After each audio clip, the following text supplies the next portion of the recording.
this reading, and if you are wondering why I'm going to be doing so many donation streams, it's because my landlord has decided to change up a bunch of things last minute without telling me, has had unclear communication, um, and has ended up raising a price of something that has no right to be risen up by 300 some dollars.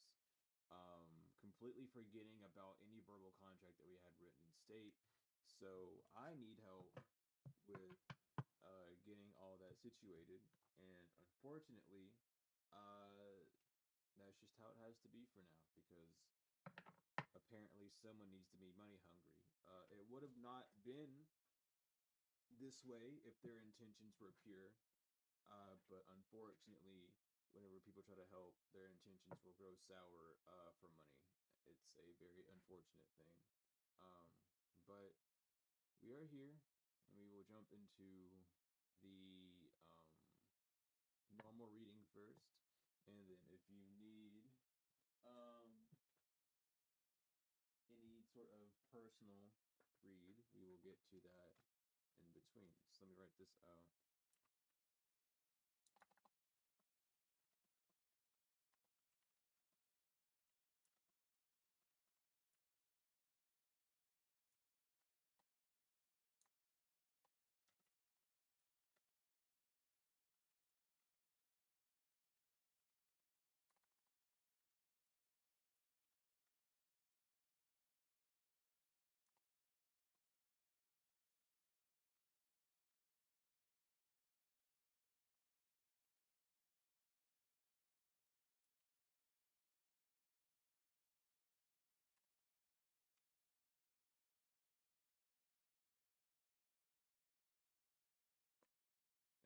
Let me do this real quick. Make sure. Okay, cool, awesome. What? Oh, I'm typing it here. I was like, where am I typing this out? I forgot completely. Let me pin it. Work with me. All right, awesome.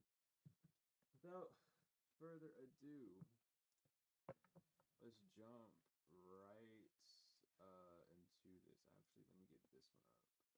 Let me get this one up instead. Oh, you know, it would be so much better if my mic was turned up that entire time. I'm sorry. But yeah, I'm doing these donation streams. I'm doing these donation streams because unfortunately the landlord of this house has changed their rules last second, even though we had made verbal agreements, and they're charging me random amounts. First it was $100, and then it was $200, and now it's $300 more. I don't know what's going on with them. But I'm doing these streams to keep myself safe because if things go to where they might go, I'm just gonna probably have to either sue, or take it to legal courts, and I'm just want to make sure that my ass stays safe. So we're gonna be doing a lot of these donation streams for a while. Um, if you have, and if you do donate to the links there, be sure to let me know. And even if I'm in the middle of a reading, we will get to a point where you can pause and get your question put in. But thank you all for being here.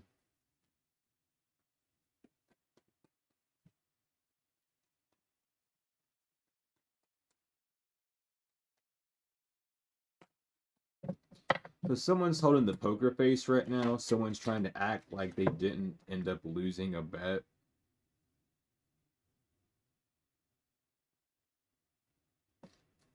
Because they don't want to get caught up. Oh, goodness.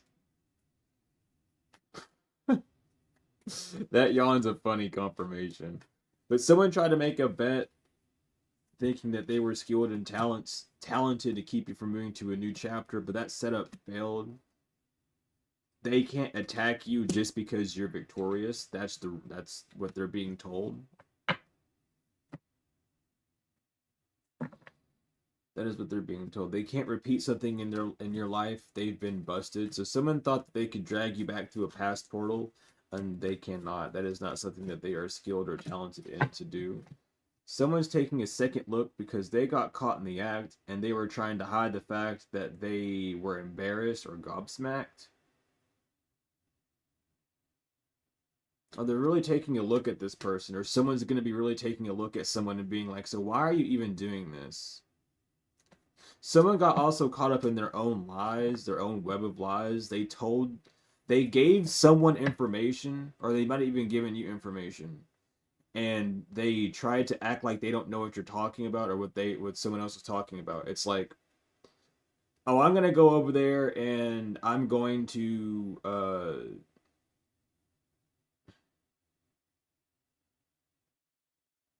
like, I don't know, someone got hit by it. They don't even want me saying an example. Someone does not want to get caught by this. That's fucked up. But this is a spiritual court issue. I would take someone to spiritual court about this because or someone will be taking someone to spiritual court about this because this is just bizarre. But it's like someone, oh, I'm gonna put chili flakes in their food to spice it up so they don't, and they won't ever know. And then you don't eat that food. Someone else does eat the food. Um, and whenever they eat the food, they get, all spiced up and whatever. And they're like, oh my God, this food's so fucking hot. Why? People are looking at this person like, so why did you do that? It's like, well, I didn't do that. They were only going to admit it if it happened to you, collective, or if it worked out properly. So now someone's trying to play the detachment card of removing themselves from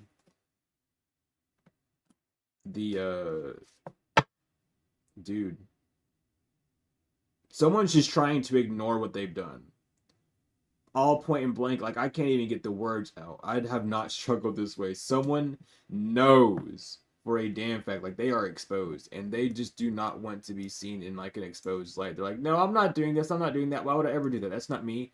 That is you.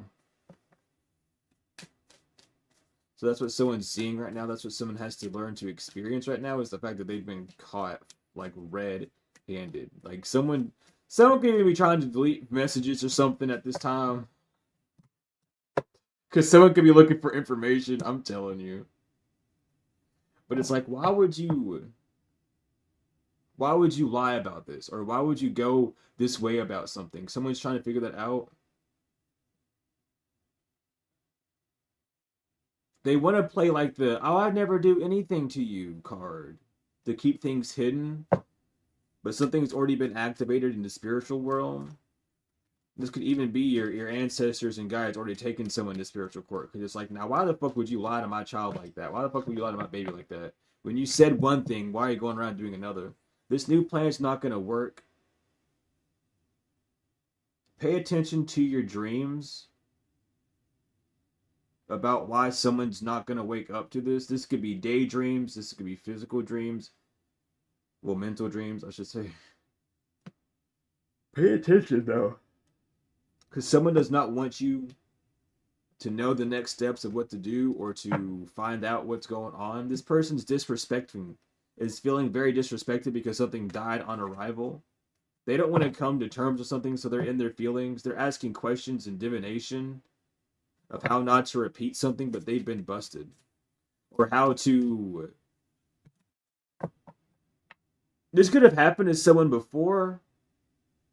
This family group, people are going to be removing themselves from someone. It's like someone's already done this before. They're trying to do it again, and it worked. This dark practitioner, this bad practitioner, someone that's just not in it to win it at all. Because you didn't break any rules, so this is a divine intervention. You're not going to get hoodwinked, collective. This is a divine. You're not being hoodwinked. You didn't break a rule. You're not going against the contract. You're not going against the rules. You're literally doing what you're supposed to do. So continue doing that. Continue to defend yourself against the lies that someone's doing. This is a message of hope that you have people around protecting you. This spell is breaking from these people preying on you to get you to stop, so you be in bad fortune. You might have to take someone to spiritual court because they're not going to come to terms. See something from a bird's eye view. You're going to need to take someone to spiritual court. Yeah. Because it's not an illusion that someone has no honor or someone's not honoring something when it comes down to you. They're not honoring an agreement that they made. They're not honoring something. You might as well take them to spiritual court. Seriously, you know. Show them who's boss. Show them what the hell's going up on this shit. You're gonna lie on the physical. All right, then I'm gonna make sure God gets you, because you're not gonna get possessed by this spirit of lack of will that this witch is trying to send you. Someone is trying to play it easy on you, be like, oh, well, blah blah this, blah blah that. No, the truth is that this person's trying to keep your energy dirty, to keep things in balance so that they can have good luck in a war. They don't want you to have will and tens of Jupiter. They don't want you to will in these achievements that you're having, this witch.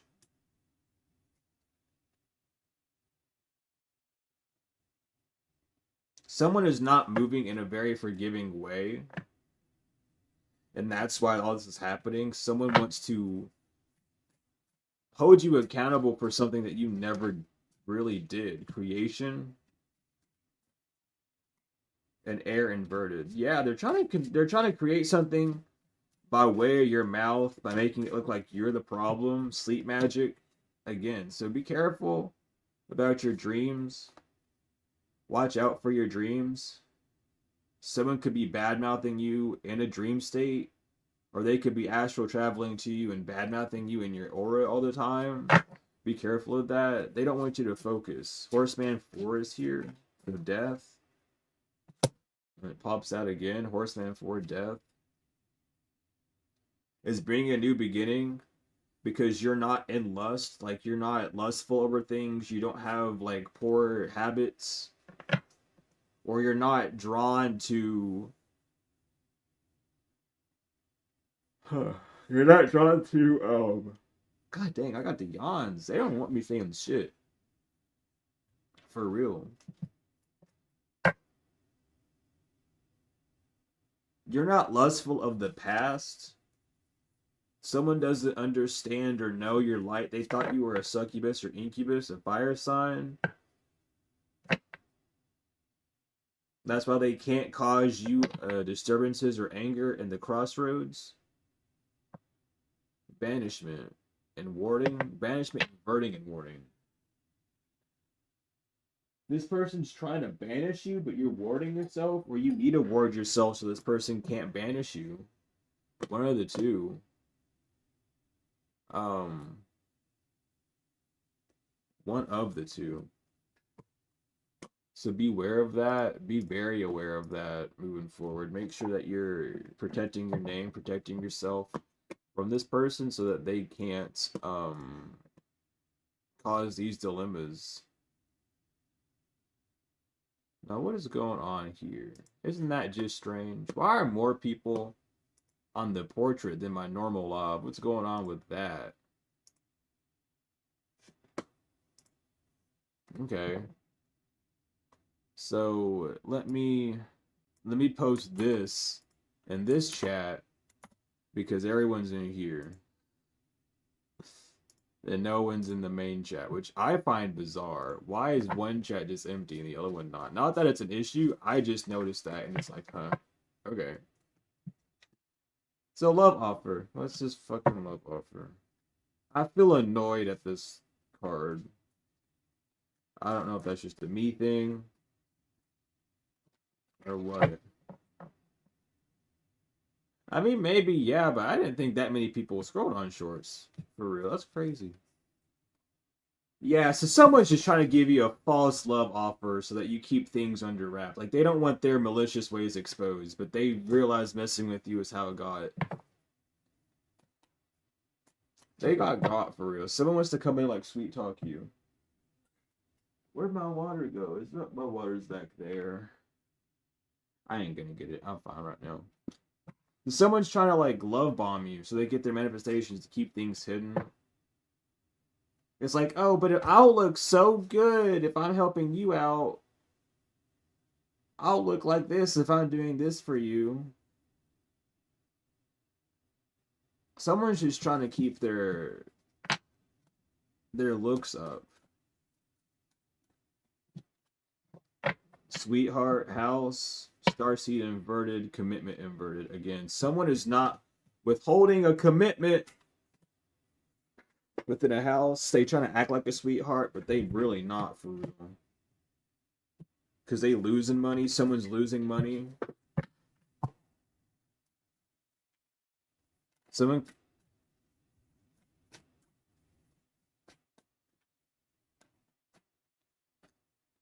Hmm. Yeah, you can't trust this person. What the fuck is going on here? Nice guy inverted, not ice king inverted, mature man inverted priest. Someone's trying to lie about you. Be careful how you move. Someone's gonna make it look like you're slandering them. Like really bad. Someone wants it to look like you're slandering them or wants you to be aggressive with them so they can get something to go in their favor and show people like, look what they're doing to me. Confusion and illusion. Yep. Protection averted. So that you won't have a way to move forward. This is what they're using for entity attachment because they can tell that you're not obsessed with them or you're not really taking them serious. You don't care about what they're doing or how they're doing things. This person's your op for real. You could be living with an op. You could be working with an op, and it's just like you've known, but you've been keeping it silent. Like you're just here on a mission from the divine. Really, obsession, inverted, imprisonment, upright. You're not obsessed with the thought of being trapped. Someone wants you to feel like you're trapped all the time, and you're not obsessed with that. So they failed the first part of what they were trying to do to you. Yeah, a mature woman knows that you're telling the truth, or a mature woman has the truth of something. Yeah, twin flame inverted, karmic masculine inverted. You're not a karmic flame to this high priestess. That's what they want people to see though, is like, oh, you're just a bad lesson for me because blah blah blah, bliss inverted. Because ever since they started to obtain to something to you, they've been having a lot of issues in their house. You're protected from any form of karma transmutation they've been trying to do on you, any type of like bad karma they want to put on you, you're protected from that. Yeah. From this person talking, because they know that by how you speak, you're an earth angel. There's no way that you're not. Well, I don't want to use the term earth angel. They know that you are of divine, of the heavens, of the Orions. They know that for sure. They know that that's not a lie.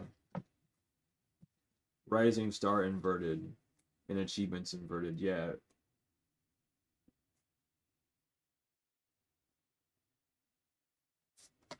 Of awakening. Okay. People are figuring out that someone's losing status because they didn't achieve what they wanted to achieve or what they were supposed to achieve. An Ice King, occupation. They could be trying to block your intuition. A karmic feminine who's lying on you. Or a karmic feminine who lied to you, a mature woman. They're trying to break a commitment with you, and you could already know this.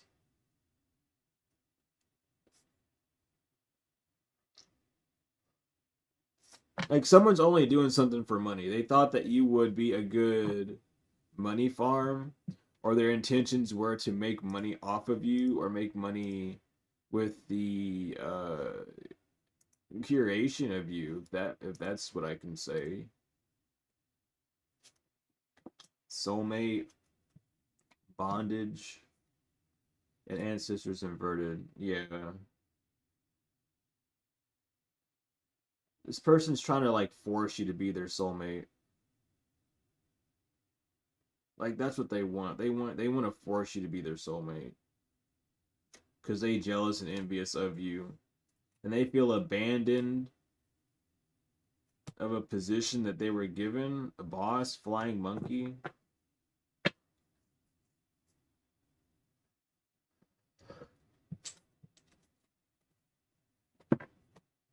I don't know what's wrong with this person. They got all sorts of issues. Rich guy inverted. Yeah, someone's just trying to ruin your work. But the truth is, this person's been abusive to you, sending you evil. They have an entity attachment on them. Someone doesn't really know that yet. And for what they do, child in courthouse, they could be going through legal issues with their child. They have an entity attachment on them, though. And that's causing them more anger towards you or more issues towards you. It's like someone wants to have more custody of their child and not let their father or their mother see that child. That's due to a fucking attachment that they have, like a control attachment. Someone is like really, really, really like not mentally good. Like they are,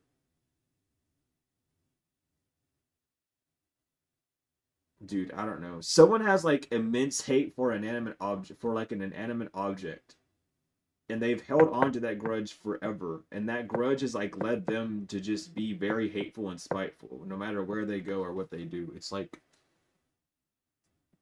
really,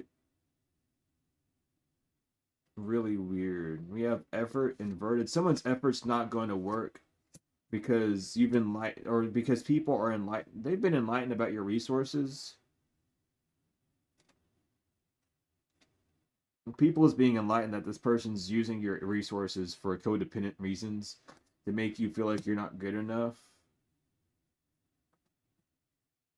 They don't want you to see how to make things new in your life to bring happiness. Be bold and make the first decision. Someone doesn't want you to have confidence or bravery to speak out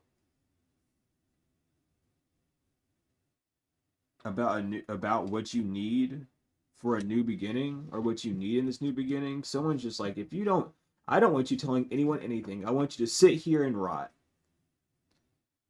But yeah, damn.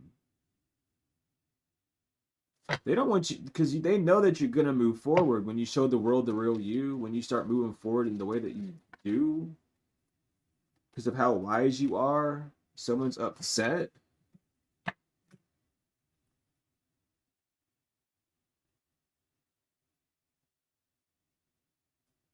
Like someone is literally doing like a whole thing. Like they're using their words against you heavily. Someone could be doing a lot of word magic, like a kitchen witch. The end of a tough cycle is not approaching because prosperity is not going to lie ahead for someone. Legacy for what they've done. You're not letting the past hold you back, so they can't expect some form of powerful change. Timing, it's a win-win outcome in the forecast. Someone's not surrendering to the divine, so they're not ending up being safe. It's going to be a challenge for them to have tranquility as long as you hold your vision and bring love into the situation. Nothing is yet set in stone. And your dreams need a practical plan. So at this time, you all need a plan, or you guys are in a planning energy. Someone's not wanting you to be mentally sound or sane when you're doing this planning. They want you to be all over the place so that you won't get what you're deserving or get what you're wanting. We have trap inverted, but you're not going to fall for this trap, or this trap's not going to work on you.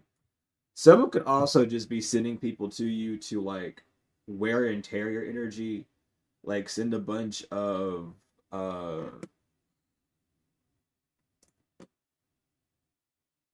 it's like they're sending a bunch of tiny little like exhaustion pellets, I'm gonna call them that, and they're trying to get you to be exhausted or to end things before the greatness comes.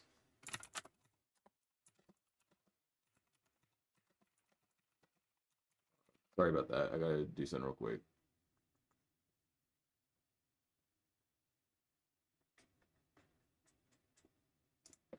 There we go. But someone's trying to like exhaust you before something comes through or something happens for you so that you don't get it. It's like, oh, if we do this, this, and that to them, and we say this and we say that, and we come at them this way, they won't be able to, move forward the proper way that they need to. But they're mad because you're in a commitment or because you're dedicated to what you're doing. You're not going to stop what you're doing. You're not going to stop being ready. Yeah. You're always like, yeah, this person arranged. Like, you already know that this person was trying to rob you. That's why this arrangement happened with this person. Someone was just trying to get something from you. You know this. They're trying to act like that never happened, but they're upset that they got caught. They're really apologetic. Or they want to say sorry for giving you memories of what you're of an eternal love, or what your how an ex cursed you or something of that nature, out of stubbornness to cause you a new disturbance on your adventure. And it's like, well, if you don't want me to expose you, then get out of my energy. If you don't want me to talk about you, then get out of my energy. It's not that difficult. Just stay away from me. If you don't want it, then go away. Because someone's not getting any blessings, and that is a beautiful dream for you, but bad news for this person. Because no one's going to be in a commitment to keep you to keep you poor. That's just a daydream that someone's having. Because someone's really trying to project like their daydreams onto you so that you don't have a clear set of line.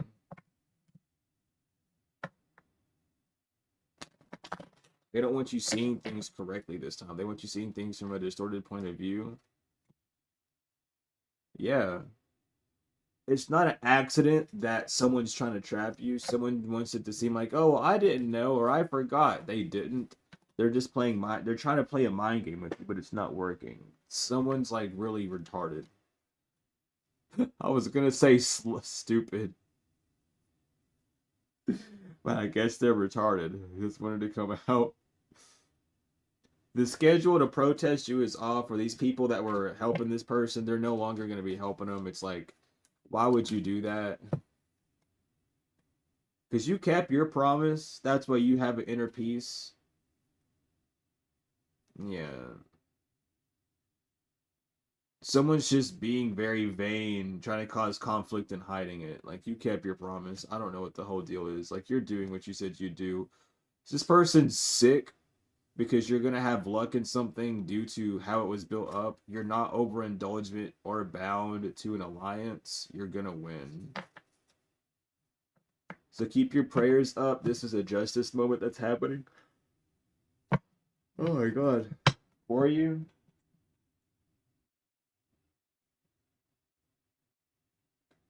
They know that. Like, there's a lot of justice coming in for you.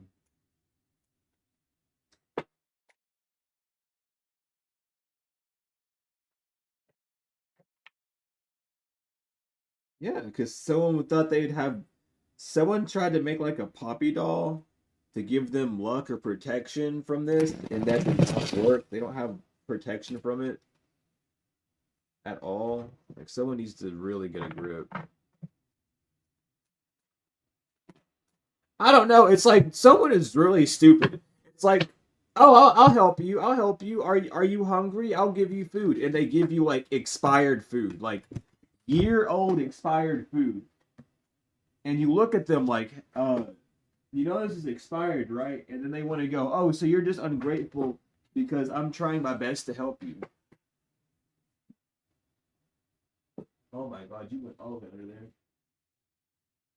And you're like, no, I'm not ungrateful because you're trying to help me. I'm ungrateful that you're literally not helping me. You're not trying to do anything. In fact, you kind of just damaged, or you're sending me more damage than anything. Because you already know why. You know why you're not able to magnetize what you want, and it's pissing this person off because it's like, well, if you want to do this, we can do this way. You know, if you want to play those cards, I can too. So you're not going to get in trouble, or you're not falling for this.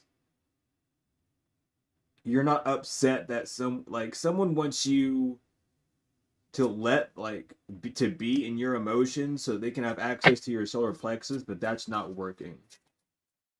Like, someone wants you to like retaliate at them in a really emotional way so they can latch onto your solar plexus and drain you of whatever the fuck and your root chakra.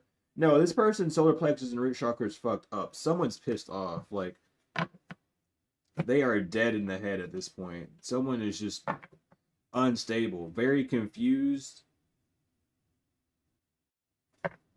about why the truth is coming out this way, or why you have the truth, or how you know the truth. They're confused about the truth of the situation.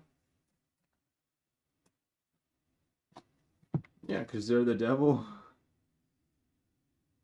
Or the devil's not letting someone rest.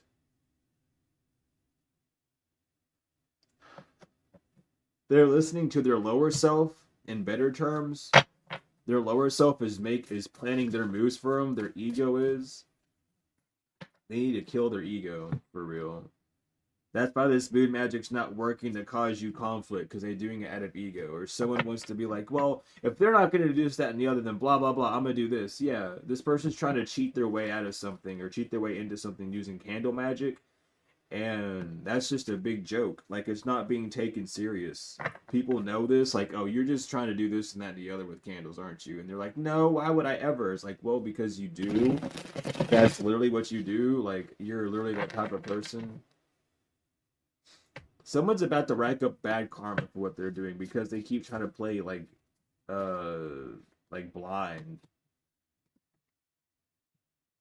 They got caught doing something just for money. They got full on caught. Like, the only reason you're doing this is because of money.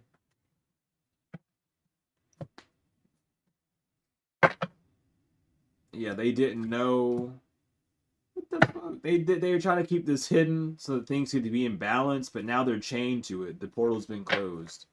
Or you've closed all portals around you so that no one can come in and steal your things or steal your energy or look into your life. It's gone. Because they're not an ascended master. They're not knowledgeable or something. It's like, dude, it's like, you know, someone's in your energy. It's like, what, like one day they did it and they're like, oh my god, I can see you. And you heard them say that in the astrals, and you're like, oh, so you're doing this now too. Cool. They've been doing that nonstop.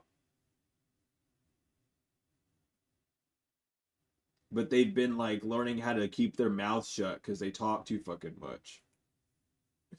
But they still get pinged. You still get pinged by them. But they just don't want you to know it's them because you've been healing. They're embarrassed because they've been doing this to you while you've been healing. It's like, I want to watch you heal. I want to see what it's like when... Go the fuck away. Shoe fly, don't fucking bother me. What the fuck wrong with you? No. Someone is saying... Oh my god.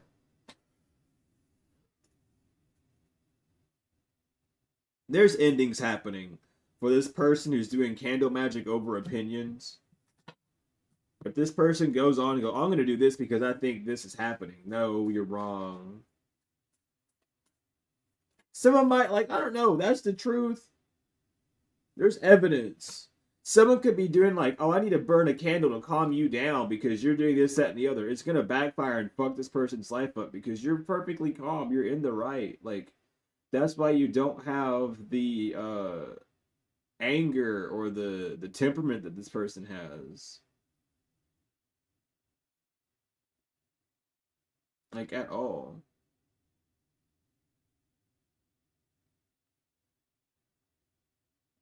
Someone just has bad spending habits.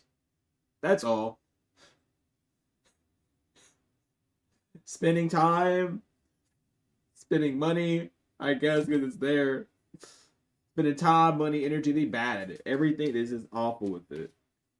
And they're trying to get you, or they're trying to get to seem like you do the same thing. No, this person lost because of the devil. They worship the devil. It's right here, devil religion. They lost because they worship the devil. Awesome. Are you happy now? Because you're an angel. That's why things are blocked from you. There you go. You know, I don't get it. Like, what the fuck? That's not hidden at all. At all, at all. I think that shit silly as hell.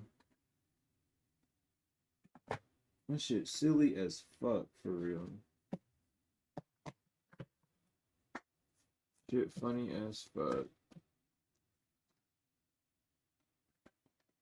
Oh, look at that yawning. Why am I yawning so much? Oh my god. Ain't no way. Ain't no way it's happening. Goodness. What is God? Get out of my energy, I guess. Like, holy shit. Let's see. No goddesses want to come out, really? None of them? I'm gonna shuffle two more times. If no one wants to come out, that's okay. Alright. The goddesses don't even want to talk right now. They say don't. They not. Don't bother us. This is not for. This ain't my problem. They don't want to be bothered. My bad. My bad. I didn't mean to. You don't want to be bothered. It's okay. His time is up. Time is up. For them to connect a cord to you, to connect a tie to you, they can't. They won't be able to. That's not something they can do. Yeah, so something's void when it comes to communication. They don't have the power in this. If someone like sent you a message or told you, by the way, it's this, that, and the other. No, that has no power over you. What they say is null and void. It does not matter. They're lying. Why the fuck? Do not let their lies have more truth. Someone's just trying to scare you. Jupiter's out here with growth in spirit and talents. Yeah, someone who's using their talents to trap you. Merkaba, inverted energy, so that you wouldn't be able to alchemize something. Alchemize the life that they wanted you to live.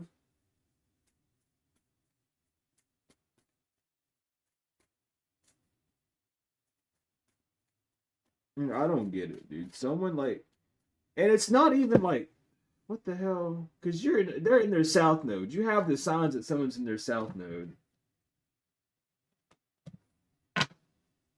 Someone could be like stress eating right now, or like anger eating, or they're like pacing around. Like someone's trying to calm themselves down with like candles and sage and shit, and like pacing around the house. Like, I can't believe this happened to me. I don't understand this. Like, why would anyone do this to me? What the fuck's going on with this? And it's like, well, sit the fuck down. Sit the fuck down. Saturn in my eye. Sit your fucking ass down. The truth is, you're fucking with someone's like choices. You made a choice to do something. You chose to agree to something. Someone's only fighting with themselves. Saturn's about to beat their ass inside out. Like, calm down. Get out. Because they try to stay blind to a lack of security or a lack of comfort that you've had. Fire. Anubis, Inwup is here to protect you with that too. Goodness, child. Yeah, and it's time. It's time for this judgment to hit someone or for them to be seen this way. Because they work with Set. That's not an illusion. Someone's like a snake worshiper. They might have even told you about that before. And it's like, okay, do what you want to do. But I know who you is now. Yeah, read in between the lines about this person.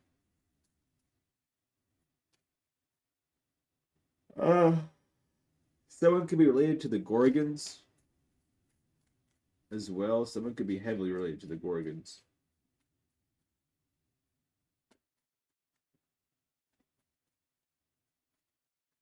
Heavily, heavily, heavily. There's a lot of harmony coming in. A water sign masculine knows that, or a water sign masculine is going to help you with an upgrade because they see where your focus is.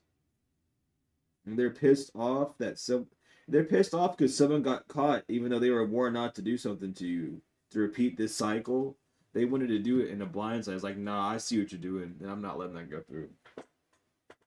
I am not letting that stay paused. I'm not letting that stay.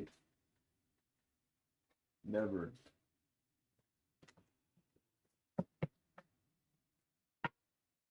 Mm-mm-mm. But I'm gonna get these, and then get Yo Angels, and then if anyone needs personal reading, follow the instructions in the pin, and I can pull a few cards for you here. I'm gonna get my water as well.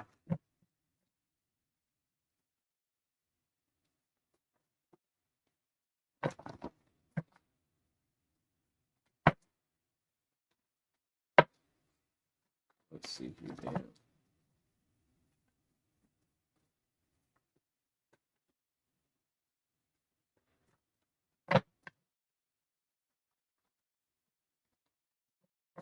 All right. So you're no longer going to be breadcrumbed. Someone's working in their ego. That's why they can't bind you to something, or that's why they're trying to bind you to something that's failing. A musician or a dancer who's part of the Boosters Club is a past life love. They don't want revenge anymore for what they did a year ago, or they're not getting revenge anymore because they started last year, a Virgo. Knows that you're accurate in telling the truth about someone who used to be in the Skull and Bones. The grass was greener because it was real, but he does not want to come back. A Latter Day Saint, a Leo, because of this cycle that's happening. A divine masculine 5 years ago is no longer doing voodoo on you. A Knights of the Columbus, an X, your ex, or someone with the name X has an return to sender to them. A Sagittarius on their sacral chakra and voodoo energy center. A Draconian does not want any more of the smoke.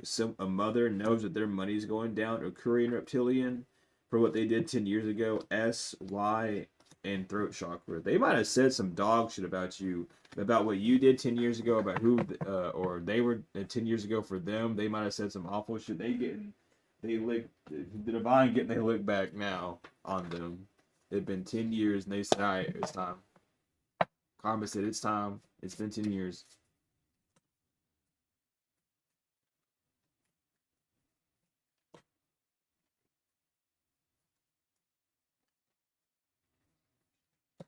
Oh my god, that's a lot of angels that want to pop out. That's the most this deck has ever given me. And I'm supposed to do 7 shuffles and one from the split in the middle. Holy. I ain't gonna complain. I'm gonna read you all of them too. Well, maybe if they don't fall. Maybe if they don't fall. But we have Haziel. What have you promised that you haven't fulfilled? Our word is our bond. Keep yours today. Hayael. You have the strength of iron. You will score victory over your challenges. Roishel. You have a creative endeavor in the works. It's time to make it public. Hoyel. Wake up the intention of the heart. Keep your desires in the forefront of your mind. Cathatel.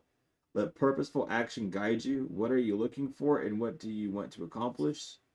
Mihael. Love and harmony will be in abundance. Keep your options open.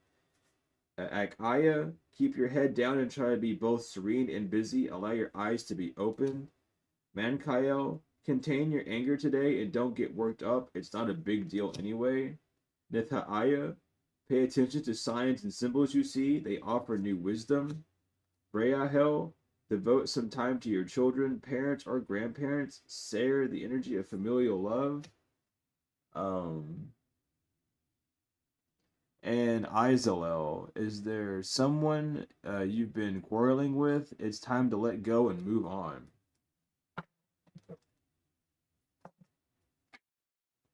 So yeah, that was the reading.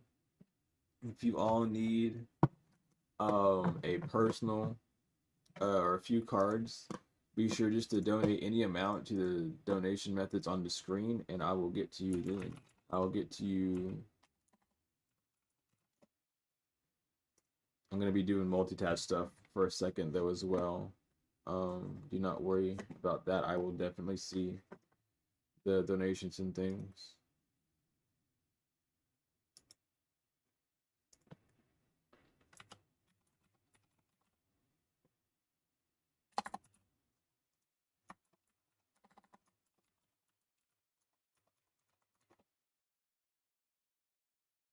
Is this it?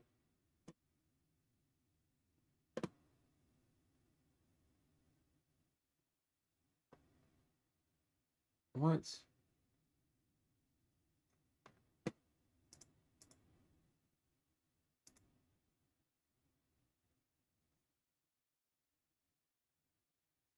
What? Okay, that's just bizarre. Oh well. That's funny. Oh well. That's okay. Uh,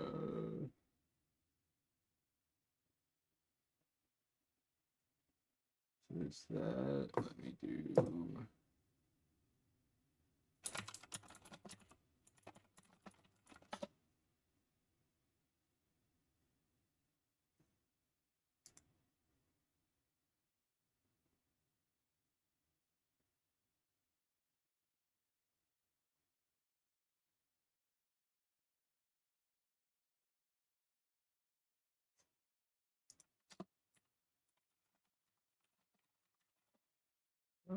Let's see.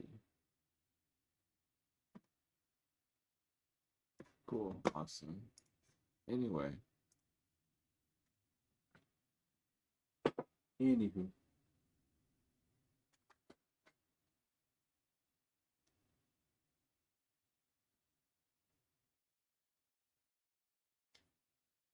But yeah, if you all need um any readings, let me know. Just by donating to those things. And if not, how are we all doing? How are y'all feeling?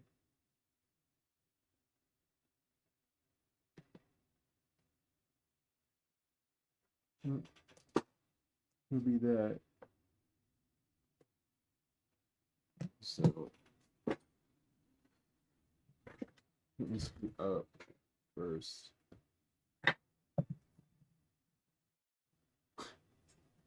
You're good. Um,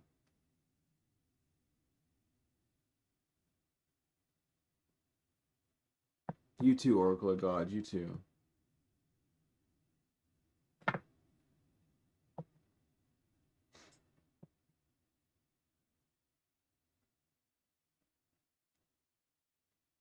Mm-hmm. Yep, I got it. What is your question? I'll get to it.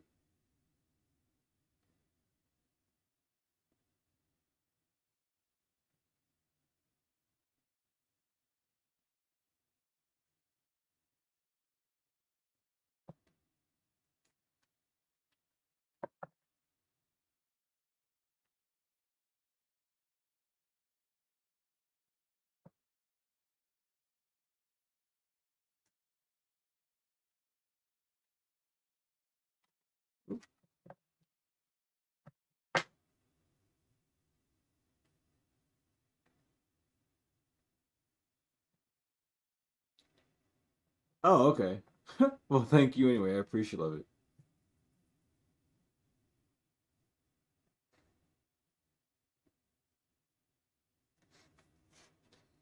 Uh, there we go.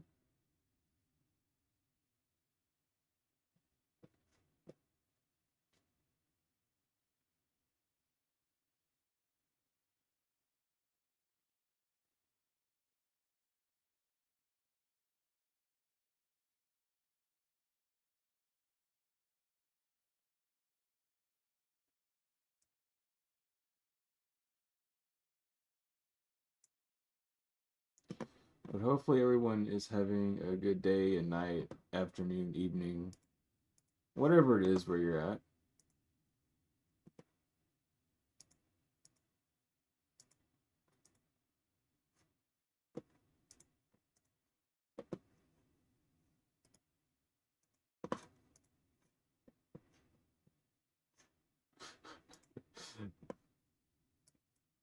Over here multitasking, just watching my face get lit up.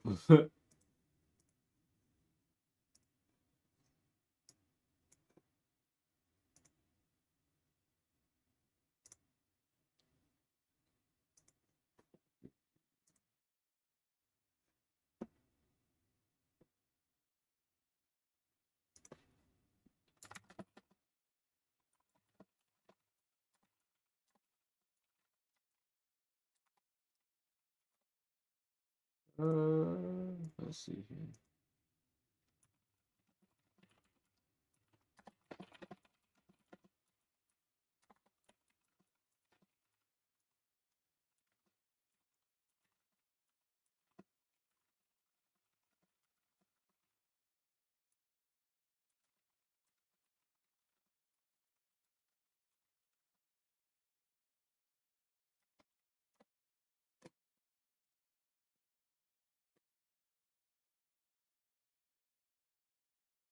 defending yourself spiritually. Well, if you're defending yourself, you need to make sure that you know what you're defending yourself against. If you're defending yourself against someone personally, like using their name, that's inciting like that they are doing something to you and they are attacking you. And even if they're not attacking you, um you would be igniting like, hey, I'm doing this because of that, and that can give them uh a chance to retaliate. If you're just going to defend yourself spiritually, just do it from an energy. Don't necessarily do it from a person, because you do it from a person, you get stuck in a fight, because then they can go, "Oh, I'm not doing that. It's not me," and it causes like a whole big conundrum.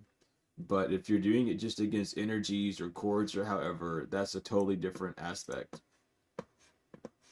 So when you do your spiritual defense, don't really do, because a lot of people will tell you, oh, especially practitioners, because like their main focus is doing attacks or defenses on like specific people. They'll tell you put their name in it because it's more effective. The only reason why it's more effective is because you're doing it against the person that is quote unquote carrying the most weight by putting their name on it.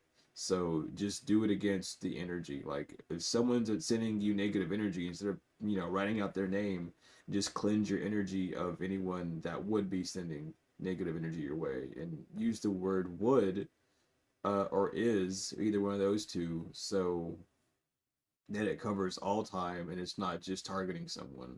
Um, because if you're wrong and it's not them sending it to you, or it's an entity that's attached to that person sending it to you, rather than just their own will of them wanting to do it themselves, then that can lead to a whole debacle of like, well, since it's this entity doing it, it's not technically them, but the source is coming from that.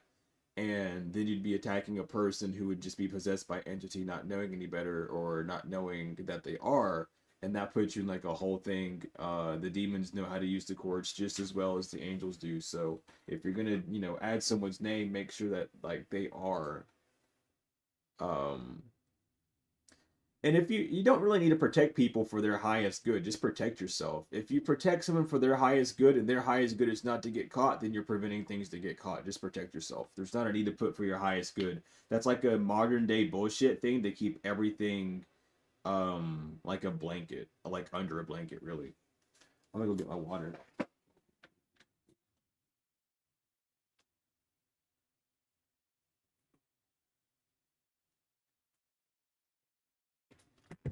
Because like if you yourself are doing it with good intention, or just the intention to separate yourself from a specific energy, then you wouldn't need to do it for your highest good. Because what would be more high or the highest than just you doing it for yourself in a protective manner?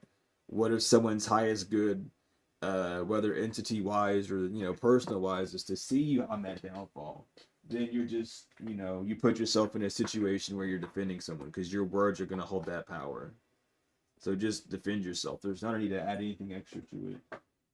That's just a modern day thing that a lot of people do, and it's very uh backlashes. It backlashes a lot.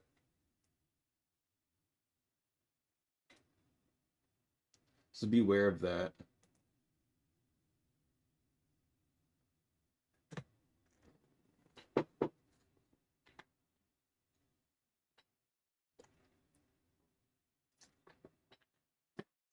Because coming from personal experience, where I've had to do something I said for their highest good, and then I got a huge backfire on my end because they didn't want to get hit with it. Because if you do it for everyone's highest good, then anyone with listening ears can have input. Yeah, I've experienced a lot. I literally lived in a house, and kind of still am, where I was under spiritual attack, and it was for 6 months straight, close quarters.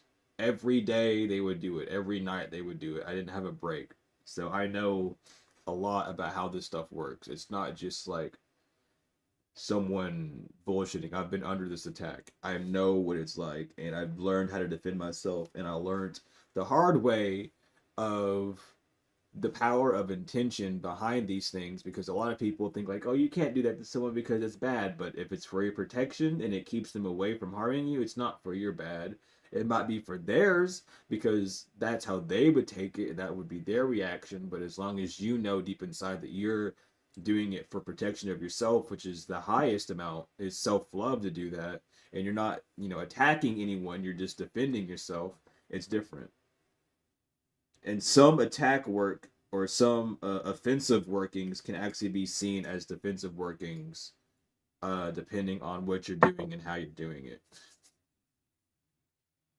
So it's very important to know that as well. But not a lot of people know about those things. Um, they wouldn't want to, because you don't have to get your hands dirty to do anything, especially when it comes down to like protection work.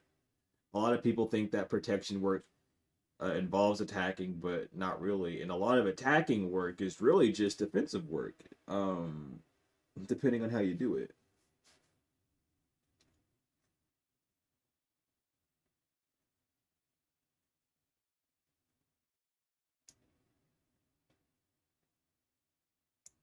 It depends. Sometimes it is just what they do. Remember, we live in a very spiritual world, so some people are just genuinely offsprings of demons. Other people are possessed by demons. It's a spirit thing. Angels and demons aren't souls, they're spirits. So when someone says that someone's a demon, it's because they're possessed by a spirit of a demon. If someone says they're an angel, it's because they're possessed by a spirit of an angel. Angels are not souls. People like to say that um, because of the term earth angel, which would refer to having a soul of an angel, but angels are not souls and they are spirits, which is a whole other thing. That's why they have to come down, and they reside for a moment and not forever, or at least not forever. At least for a longer period of time than they do, because it's a spirit form. They have to lessen their density. No, they have to greater their density. Excuse me, to come down for a limited amount of times. To be possessed by both, you're immortal. A space mortal. If you yourself make peace with both your angels and your demons, you're just immortal. You're playing both sides of the fence, which makes you worse than a demon or a ball angel, because you're worshiping both instead of choosing a side, and you're one of the most confused of the bunch. You would rather be someone that worships a demon, and most, if not all people, not real, actually no, all people that truly know that truth would rather work beside a demon than someone who is having both angel and demon in them controlling them. You have will that resides in you, and the will is what is giving the energy to whether or not you're working with an angelic force or a demonic force. So you have to keep that in mind. Um, because it's like, and what I mean by like people who like know the truth would rather work with a demon than someone who's in between on both, is because would you rather not have someone that you know for a fact what they're gonna do based off of their demographic and stuff? Would you rather not have that work than with someone that can't even make up their mind in between what they want to do? That's what it's really going down to.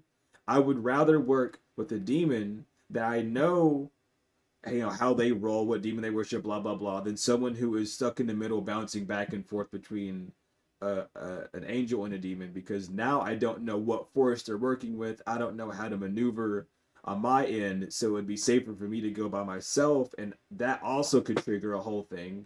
It's a fight that would be inside of that person that they still haven't figured out. Um, so it's very important to make sure that you're mentally aware of what you're doing. The healing journey is getting rid of one aspect or another. Some people do the quote unquote healing process in a inverted manner to rid of an angelic quality and to live fully in regression demon. and be, harsh on this realm, and others do healing in an upright or non-inverted method to rid of the demon, so they can operate on a frequency of love and authenticity. Well, both of them represent authenticity, but it's just a higher and lower realm, not necessarily more or less power, because seeing one as less power is an ego thing. It's just a polarity that you're on.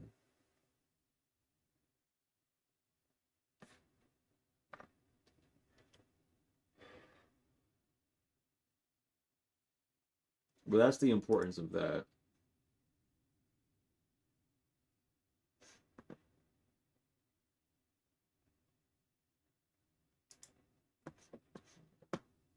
Sorry, I can't see. I was squinting.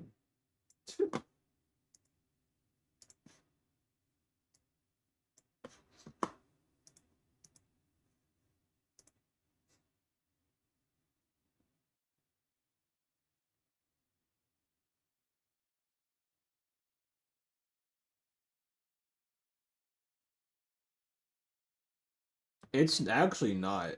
It's just a lack of education. You can be very, very conscious while healing and then process it. It's just a part of the healing process. People don't, if you're not actually processing what you've healed from, you're not healing. You're just bandaging and blanketing up yourself. Like, if you can't sit down and explain what you're healing from in a omniscient way, showing your side, their side, and then the truth of what happened, then are you really healing? That's the whole point. If you're only saying that someone did this to me and you're not seeing your aspect of it, then you're not healing. You're putting a blanket over it because that's something that you can't touch. That's an egoic thing where you think you need to be protected from the truth, protected from love rather than expressing love. Love is the strongest force that exists.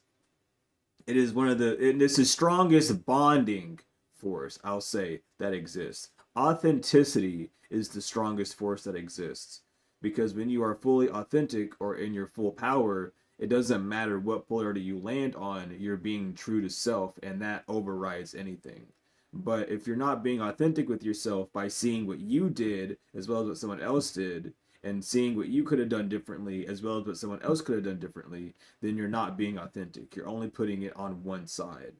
It's not it's not agreeing with both sides, but it's just seeing things as they are and knowing deep down what you know to be right based off of your own moral compass and your own upbringing and your own mental mechanics. But you need to make sure that you're aware of it.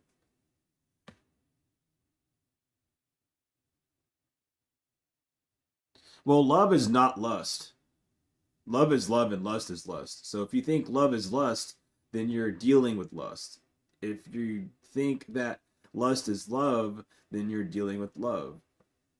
But it is about what it truly is, not what you're thinking, because your mind will fuck up what is actually happening. Your mind is based off of sensory, it's everything sensory wise, and with the world the way it's ran, you're either so caught up with fluoride that your brain won't work properly, or you're oversensitized by what's going around, or you're desensitized, or your attention span is too short to really see what's happening. So it's important to know what you're feeling. If you're feeling love, then it's love, and love is in all things, and nothing can be separated from love. It can only be ignored of. Dark practitioners don't use lust, or they don't use those things. They understand that love is that bonding force. It's not lust, because truly, if lust was a bonding force, then why would they do it to things that you would love? Or why would they attach that extra onto things that you would love? That wouldn't make sense. That's how these demons operate. Greed, for instance, people, they enjoy having money, but then the money becomes root of all evil whenever you attach that lust to it, because now you look at it and be like, oh, I need money for this, that, and the other, which this world has succumbed to. um but it's all love at the end of the day, and it's about what's being added onto it, because love is an unconditional source, and everything else that covers up love would be a condition that they put on top of it. If you've ever heard the saying, people love to hate. That's exactly what we're getting at. You know, people at the end of the day are still giving love, but they're perverting it into hate, because no one can do anything wrong. No one wants to do anything wrong. They do what they truly believe is right, and what's right is to love and to make sure that yourself is good. So at the end of the day, it's really about dismantling your ego to the point of actually seeing that, oh, this is a love that's happening and it's not a hate. But the way they output it on me and the way that they're doing it is projected as hate because I personally, or the ego, does not like what is going on and would like it to change. Um, but everything is rooted in love. Nothing is rooted in anything else but love. The root will always be love. It's just what piles up on top of it. So how to deal with it is to just again remember that it's love.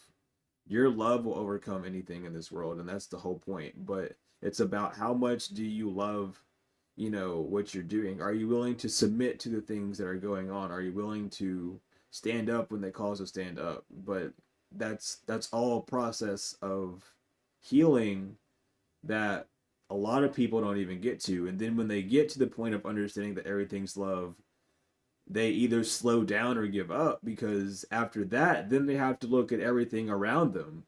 There's something odd about the human condition because you surround yourself with things that you love, and there comes a point on your healing journey. This is going to sound weird for people that have not hit that point yet, where you look around and say, there's something inside my body that loves murder and loves all of this disaster around me because it's here, and I'm not actively doing anything to remove myself from it. Now, if you're actively doing things to remove yourself from it, that's different.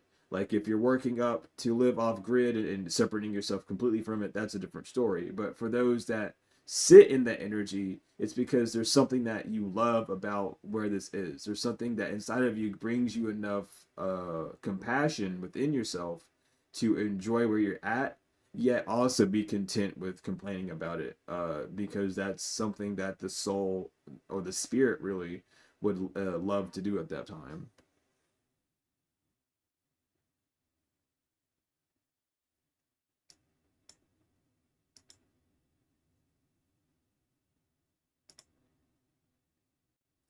So your dreams are very interesting.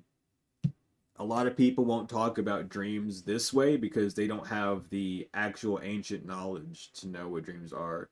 But the way your brain works is it keeps a record of everything that happens for 3 days, like a photographic, unless it's been traumatized into your cells and whatever. It keeps a strong memory of what happens in 3 days. Your dreams are all references to things that have happened to you in the past 3 days, energetically, mentally, emotionally, verbally, mentally, however. So when you're having reoccurring dreams, it's because there's an issue at hand that you have not yet faced, and it's something that it keeps popping up in your life for you to fix it. Um, when you don't have dreams at all, it's because your system is completely overloaded from day to day life, from procrastination, from not doing things, that your nerve system is actually backlogged and freezes and prevents you from having any form of dream, because doing that would cause would require your brain to process more, and that would cause like fritz, anxiety, sleep, what is it called? I keep wanting to say sleep apnea, but that's not it. Sleep paralysis. That's two different things. But it causes sleep paralysis and things like that. And sleep paralysis is just a different entity or a demon, more likely, trying to enter your body while your ka and your ba are out flying around in the astrals.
Oh, you're good. Sorry, I was also typing.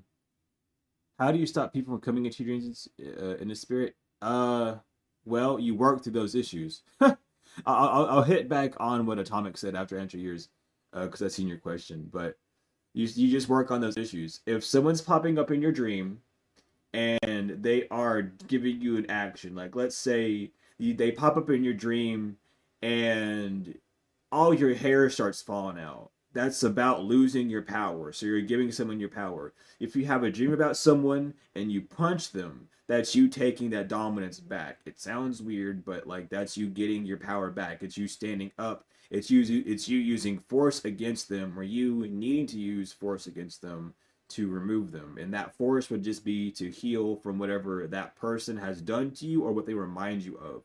If the dream has a specific setting, like your childhood house, it's because that person is triggering something in your childhood wounds that you need to go back and heal. Because if you don't heal that, then you're not able to, move on. That person's going to have that cord.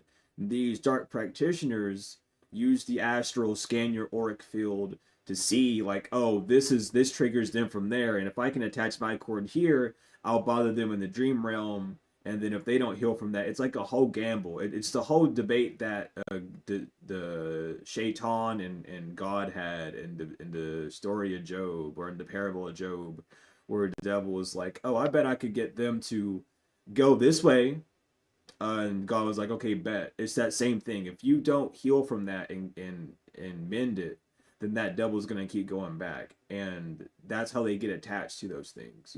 Oh, you have all these things around you. I'm gonna get rid of those things and replace it with just a reminder of who I am and my power.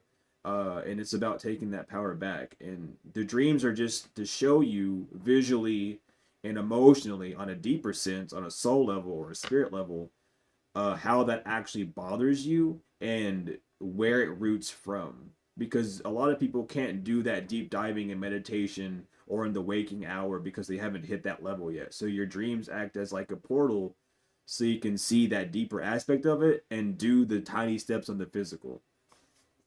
Um, how do you stay godly without hurting someone? Well, that's the conundrum. You'll never not hurt someone.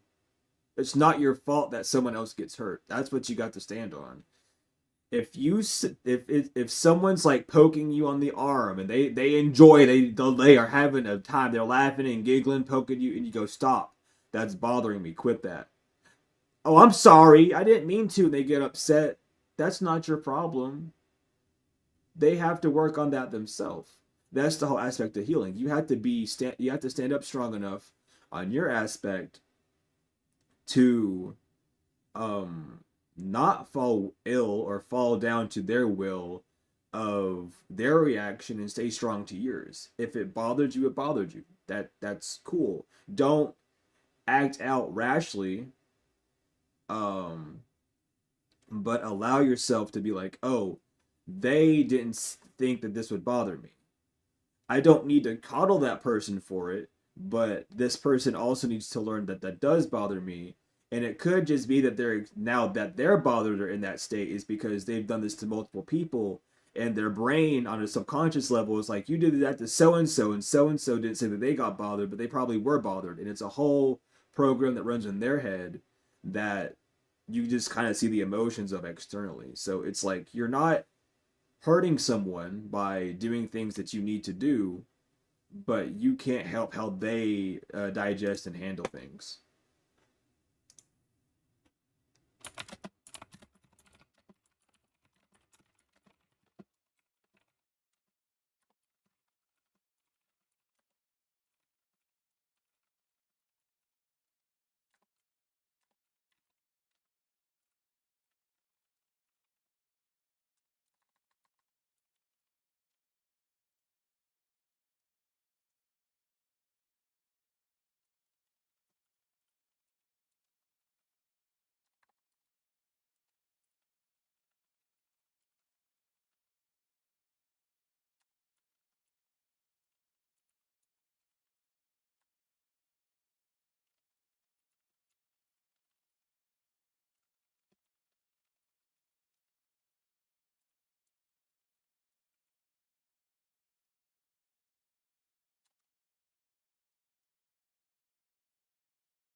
that I was messaging. But yeah, don't give things attention. Like literally, this is an awful example, but it's also an example that will get the point across in a very direct way. Uh, it's like a child screaming in Walmart. You have like a million options to do, but they're screaming, they're making a fuss. Either you could scream at that child and tell them to shut up, and then they get screamed at by their parents, or you could keep walking until their parents or someone else decides to handle it because it's not your problem. Okay? That's like the best way to handle stuff like that. If someone's sending you negative energy, awesome. Good for you. You're sending me something that I'm ignoring. Cool. But I'm going to keep going about my day. I'm going to take a shower. I'm going to cleanse. And when I do my cleansing, it's not going to be because you're doing this to me. I'm going to cleanse because I just feel like I have to cleanse right now. Like my go-to is taking quick showers, right? I love taking quick showers. It's like my go-to to getting energy off of me. I don't give a fuck if I know the person's date, like who they are, their date of birth. I don't give a fuck. If they're doing it to me, I'm just gonna take a shower and I'm gonna wash it off and I'm gonna wash my head. And when I wash my head, if they start coming to my mind, I'm literally washing that thought. I'm processing that thought. I'm letting that thought be a thing. As I'm washing my head, it goes away. It's literally being brought up to the surface and washed off. When I'm drying off my body, sometimes if I have to air dry, it's different. But if I'm, washing it off with a towel, if the projections are still popping up in my mind or whatever's going on, and they're being put on the towel, that towel is being washed. Because everything's on that towel now. It's all about that flow of being in state. I'm doing this one thing to put this there. And if we understand that water holds memory, and I'm washing that water off my body, and when I'm washing off my body is also bringing these thoughts to my mind, I'm literally washing all that off of me, and it's no longer a part of me.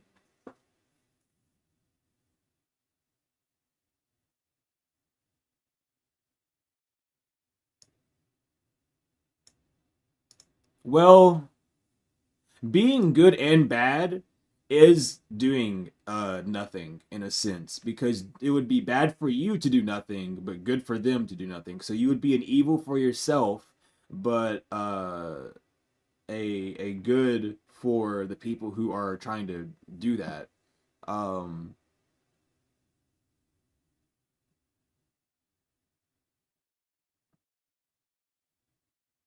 but yeah, that's but the thing is as well, we're all karmic, or we're all lessons to people. It's just about how much you are willing to digest those lessons. It's a matter of how much you're actually going to see the lesson in between you two and choose to agree. Do not choose to disagree. Agreeing to disagree means that you are saying I disagree. That makes you non-negotiable. To agree would be seeing their side, seeing your side, agreeing that they have their side, agreeing that you have your side, and seeing that the middle ground can either be created or not created, and agreeing to that at point. To agree to disagree would be to fight back, but in this weird world where we have these sayings that are completely backwards, to agree to disagree, and even the action to agree to disagree, leaves more strife and anger in between that situation than it would be to just walk away completely without needing that statement to be said or lived through.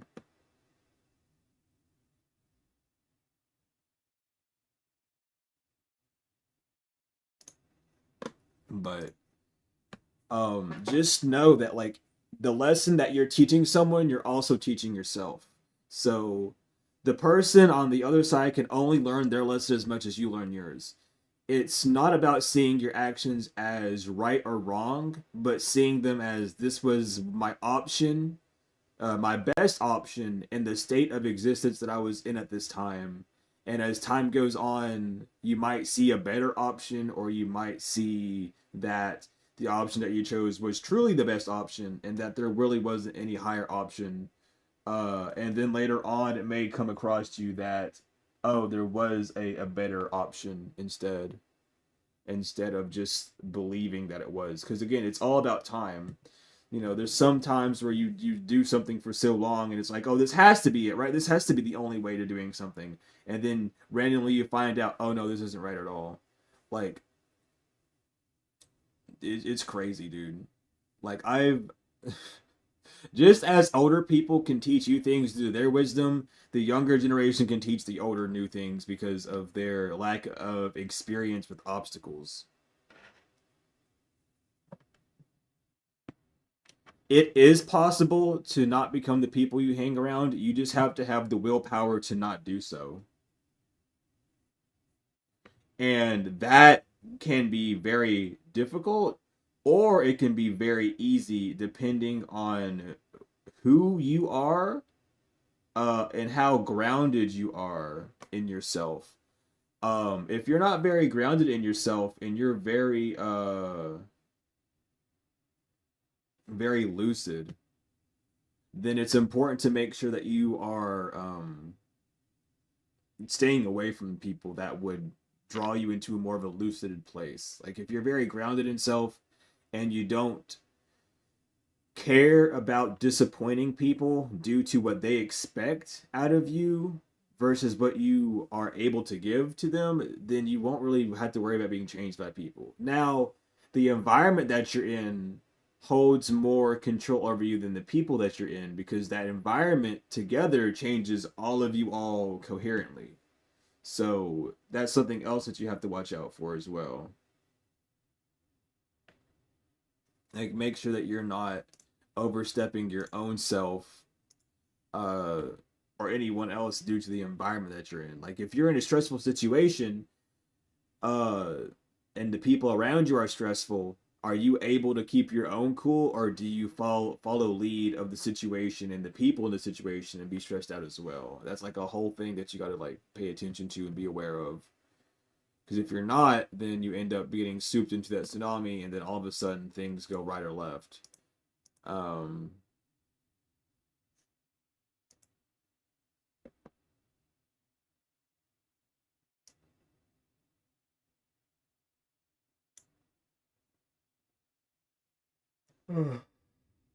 Goodness.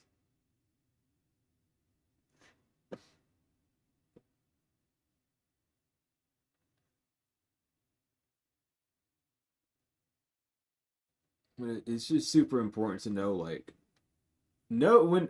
I'll take this a step further. When people say, know who you are, it's better to know who you are in this exact moment of time than who you are in a totality. Because if you don't know who you are in this moment, then your total being will fucking self-destruct. But if you know who you are in this time, then your total being can resonate with that and attach to that, which will create a better outcome or a worse outcome depending on who you are in that point in time.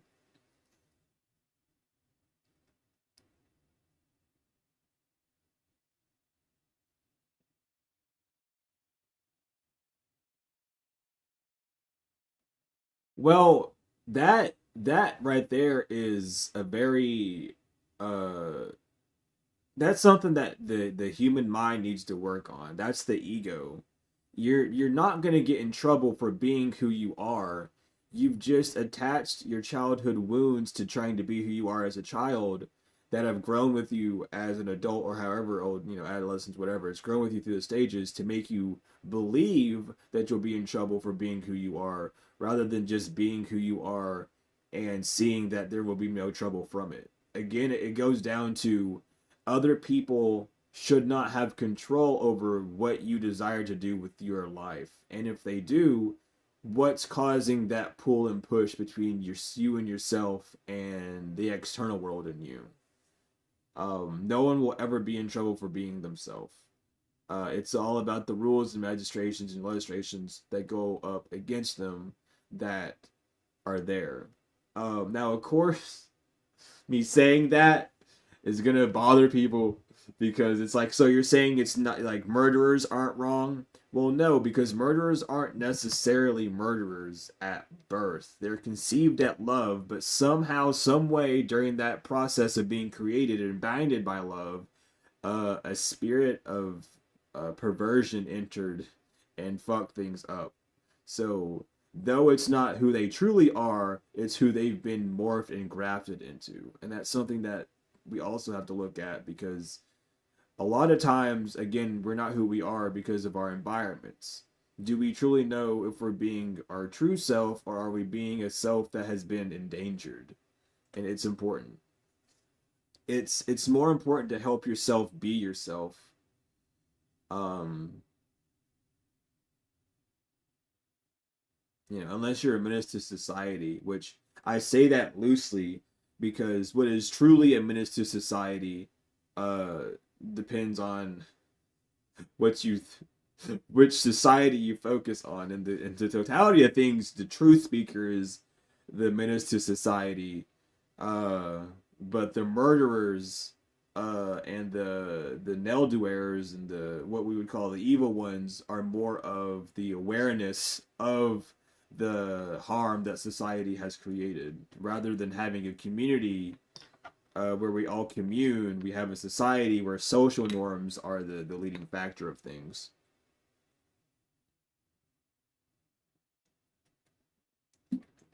To be healthy is to have a healthy mind, body, soul. It's a um, physical, spiritual, mental aspect of self. You can be healing on your healing journey, but are you eating the right foods? Are you still consuming like food with blood in it? For instance, don't be mixing your blood with other blood. It fucks with your DNA. Our DNA is already fucked up enough. Why do we do this? Anyway, um, sorry, I have to get that out. But are you eating right? And how do you know if you're eating right? Well, are you taking care of your body? Are you at a weight that allows you to do your things? Are you exercising? Not only exercising physically, are you exercising your mind by learning? Are you exercising your emotional by speaking correctly, not speaking incorrectly, which would be from a place of fire rather than a place of pyre. PYR versus FIRE. PYR being the divine fire, the pure fire, and fire itself just being a destructive light source.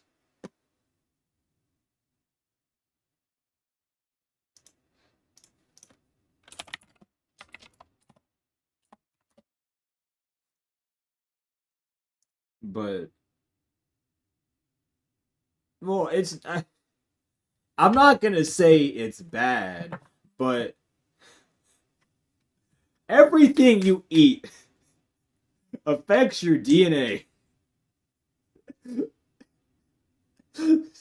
So if you're gonna eat animals, this has nothing to do with veganism. This has to do with like facts. If you're gonna eat something that's been abused, then you're putting abusive DNA in your body, which is why a lot of people can't heal from traumas because their DNA is riddled with that shit. Everything you do, everything you intake affects your DNA. So it's not a matter of fact whether you're eating bloody meat or not, but are you cleansing your system afterwards?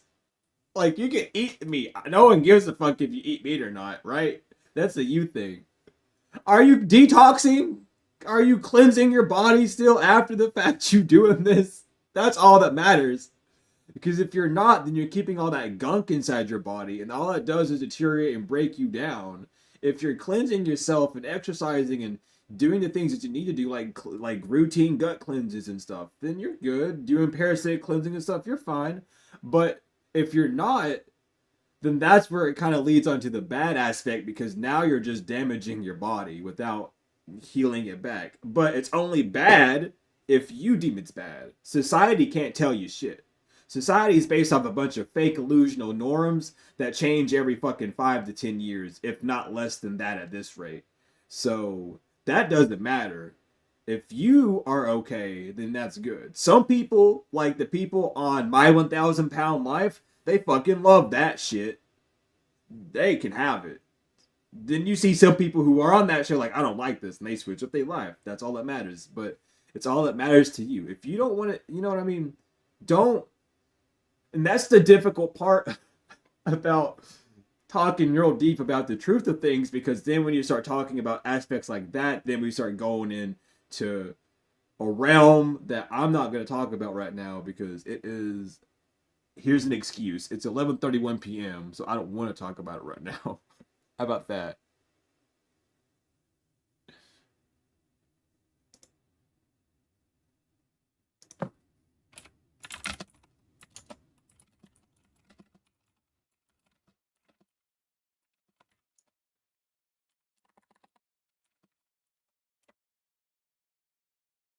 uh but yeah, I'm sorry I had to make that excuse. I will. There have been times where I have talked about it. It's just one of those times where right now, I don't want to. I don't want to. I really like. There's something in my body that's like no, so I'm like okay, I won't. But yeah, I mean everything's a baby, dude. Everything was born as a baby. So whether or not you want to think that and keep that in your forefront, your frontal cortex is up to you. But everything was once a baby and a child. Everything was once sperm. If it's like living and breathing, it was some form of seed. For all seeds. Well, some of us are are fake seeds, or GMO'd or cloned seeds. Some of us are authentic seeds, but we're all covered with bacteria that we end up calling the flesh. Um.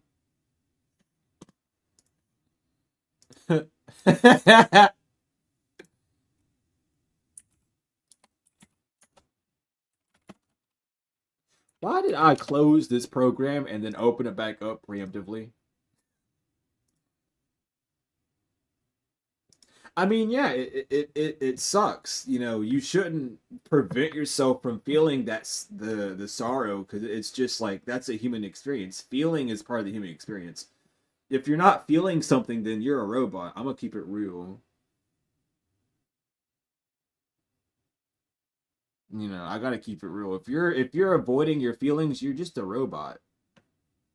You're not feeling nothing. You're just programming yourself to be very null, and like you're preventing yourself from actually living the human experience, which is feeling.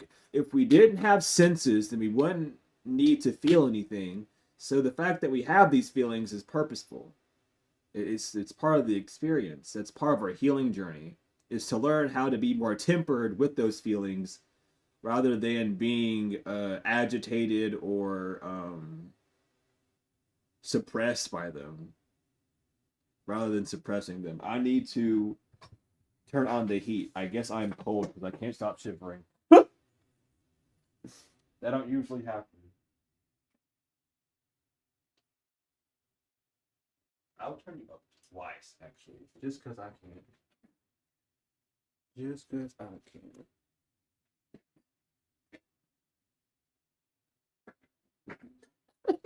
Some people look the same because they're clones, literally. That's the truth of it. Yeah, the it's called DNA splicing and cloning, baby.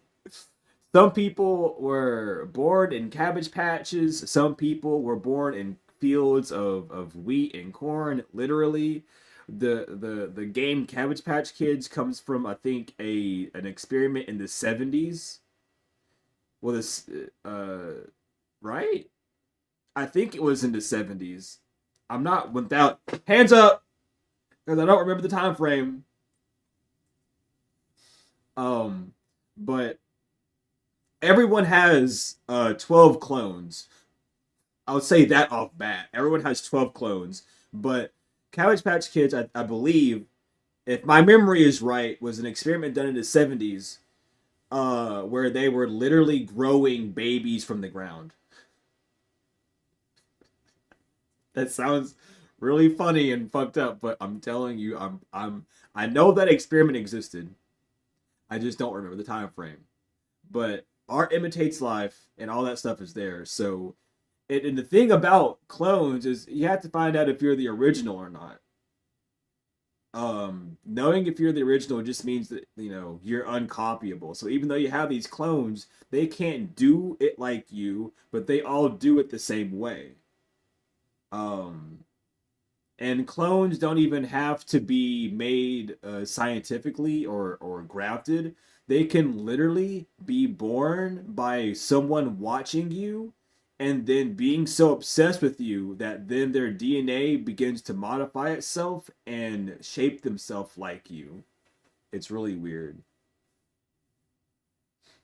Um, but a clone will never be able to do things authentically.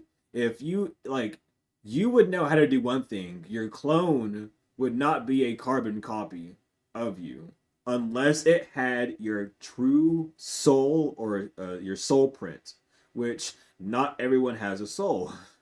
That's another topic. You think it was in? I think it was okay. It might have been in the 40s. It might have been in the 40s. I just remember like they had like the Children of the Corn. That's where that movie was based off of, kind of, but all that stuff.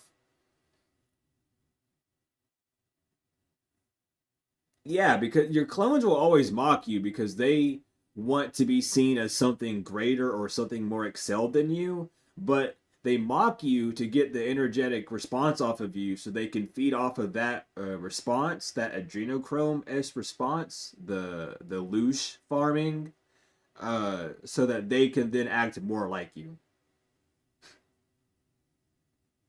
That's all.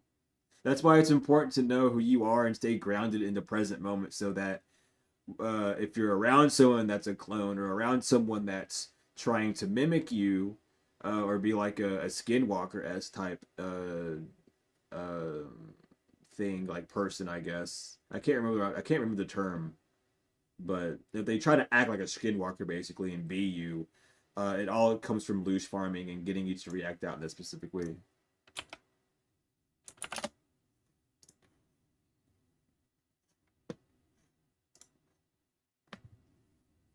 But as long as you don't feed into it, you are good.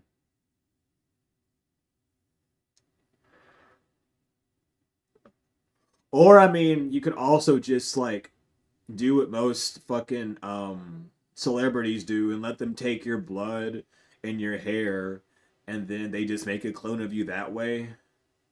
And then they hook you up to like a neuropad link thing that literally scans your brain waves over like I think it's a 72-hour period, and then it just basically mimics everything that you do.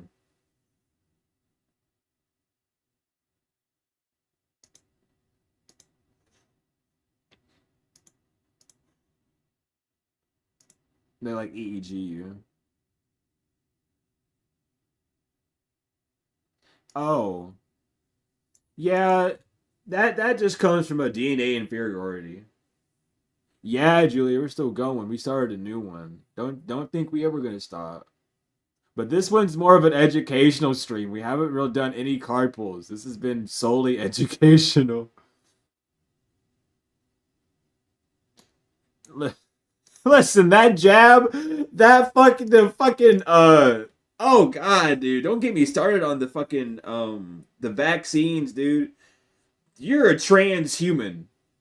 You are now entering we are now entering transhuman human events. If you got the vaccine, you are not 100% human no more. Let alone we were barely that to begin with. You have all sorts of shit up in you now. I don't know what the hell.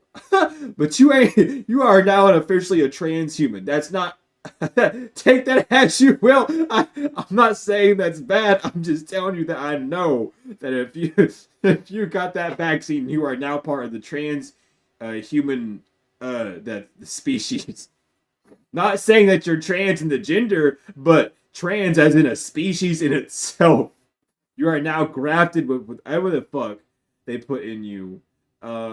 And they definitely have put a little bit of robotics in you, a little bit of nanochipping, a little bit of uh, just a little bit of satellite control. So just a teensy bit, just enough not to hurt you, I guess. But it does hurt you because at the end of the day, it's all fucked up, dog. It's all fucked up.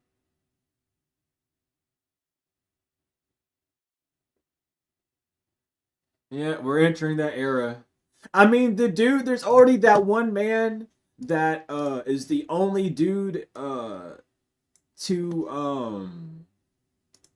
he has the fucking the Neuralink chip, dude. That one dude, he has Neuralink in him now. And it's like that's awful and terrifying. Why would you do that to yourself? I thought you said EMF blocking hoodies and crayons. I was about to say, what are the crayons gonna do? Like, if they turn into Marines, you just feed them the fucking crayons and they start eating them and get distracted or something. But you said carry on. I was like, okay. But yeah, we no longer need the tinfoil hats or the tinfoil covers. It's just EMF protection. Carry Start carrying around copper and zinc, and you'll be fine. Just carry on copper and zinc, you'll be fine. Do not put them up your nose. Please don't. Crayons are for eating and coloring on special occasions. Do not put them up your nose. They do not smell good. It's really fucked up though because I dated a Marine and they were straight up telling me like, yeah, we eat crayons sometimes, and I was like, are you fucking? That's not a joke. It's like, no, I've watched people eat like boxes of crayons, and I was like, God, I was like, did you ever? He ate one. He admitted to eating one. It was orange. He said it did not taste good, and I was like, why in the world? What is like? What the fuck? Dog, honestly, any vaccine. I don't. Mm-mm. Vaccines are something else. They are not. Because look, if the elitists don't do it, I wouldn't do it. Because if the elitists are not getting jabbed in the arm, and I'm not talking about those old fuckers that are already on their deathbed getting hit with the needle. I'm talking about the ones that are still rich in blood. If they not taking nothing, I'm not taking it either because they wouldn't be taking it. They would be taking it if it was actually going to help them. If they don't do it, it's not helping them. Now, I'm not saying that eating babies is helping you. That's a reptilian thing. That's a draconic reptilian thing that they do. That has nothing to do with health. That's a ritual. But Earth-wise, if they're not eating it or injecting it or doing it, I'm not doing it. I don't care. Can it be passed away? You can take herbs and tinctures. It's not like the death of you. Obviously, it's just bettering your health. Exercising, cleansing your blood system mainly, will help you cleanse your DNA. So, finding ways. I'm not really too sure because I'm not the most excelled in that. But getting tinctures or herbs or going to a herbalist that can teach you or at least lead you in the right direction to how to cleanse your blood system, how to cleanse your lymphatic system, how to cleanse your guts and intestinal systems, and cleanse your brain, your neural system is gonna be the best way to do it.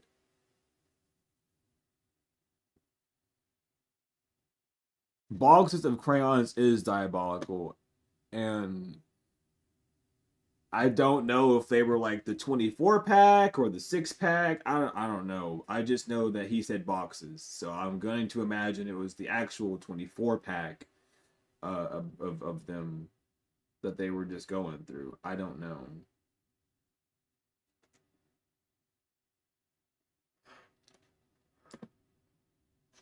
But boxes is diabolical. I don't know how you would go through boxes of them, dude. I really don't. I really don't. I don't know how the hell. How the fuck do you even eat a crayon? Would the wax not just be irritating? I swear, I think I'd get pissed off eating a crayon. I'm being honest. I really think I'd get pissed off eating crayons. I'd be like, what? This wax all up in my teeth. This shit pissed me off. It's like, it's, oh god, dude. It's soft, but it's too soft and malleable so it doesn't like break. And when it does break, I don't even want to talk about it. Whatever. 120, don't even get me started on the 120. Don't even get me started on the 120 boxes. Those things are fucking crazy.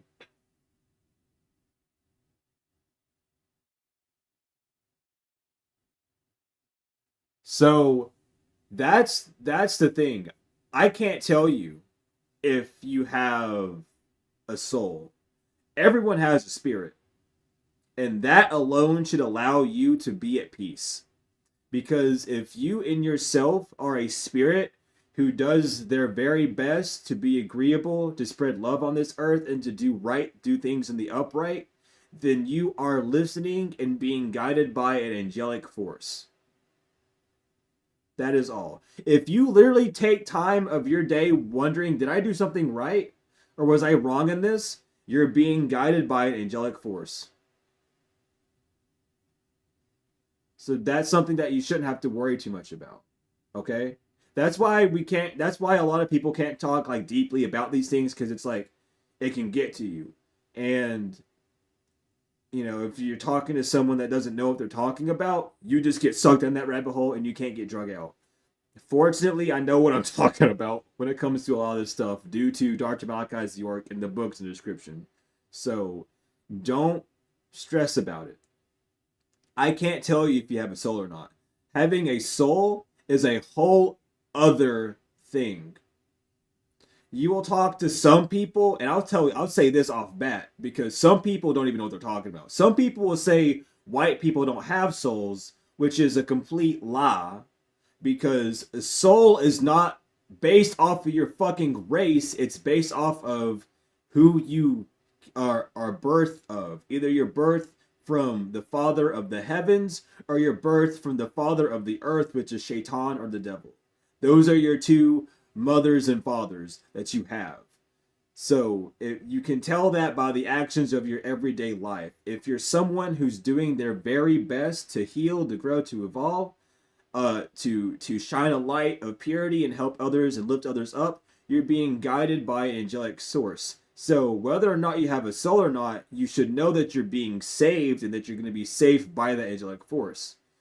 On the other hand, if you're doing your damnedest to cause chaos and destruction, then you're born of a demonic force. Now, taking it a step further, there are demons that are here to help Earth, and there are angels that are here to destroy Earth. So again, how are you using your willpower or your life on Earth to move? There are some demons that are literally taking their time on Earth to better this place, and there are some angels on this Earth who are only here to cause separation and destruction.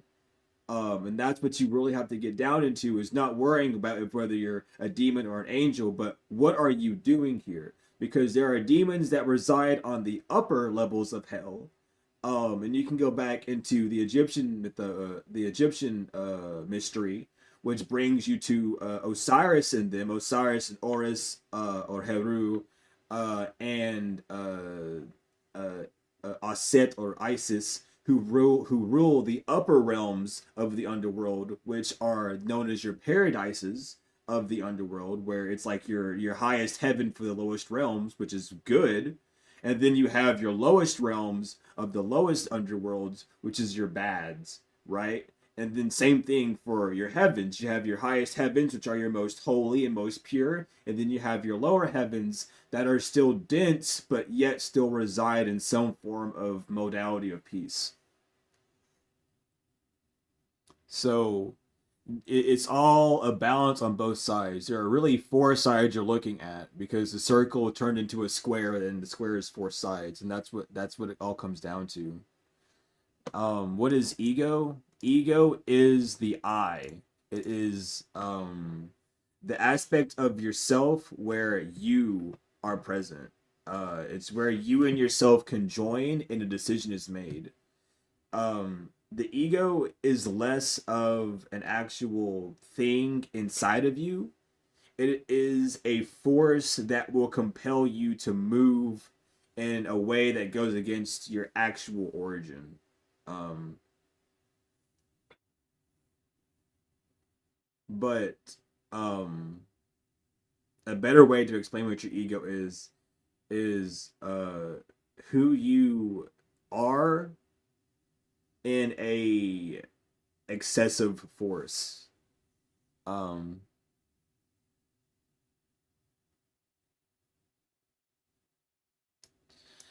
to know having a spirit would be to be feeling.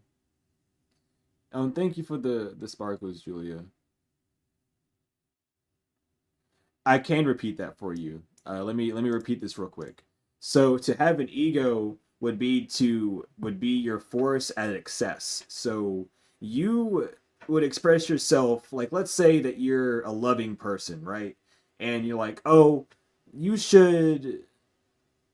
I don't know how am I going to say this because I don't want to use love as an example for the ego. Let me find something else. Like ego would be you doing something to the extreme. So you forcing yourself on someone would be you doing it out of an egoic manner because you believe that it would be better done this way rather than another way. Ego is just excessive force of your true character. You yourself are an ego. Your ego needs to be dissolved and then eliminated, not just eliminated.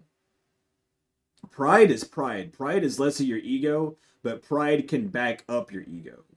Your deadly sins are what back up your ego. This is the reason why I have to do it. It's the excuse that allows permission for a disagreeable act to be put out.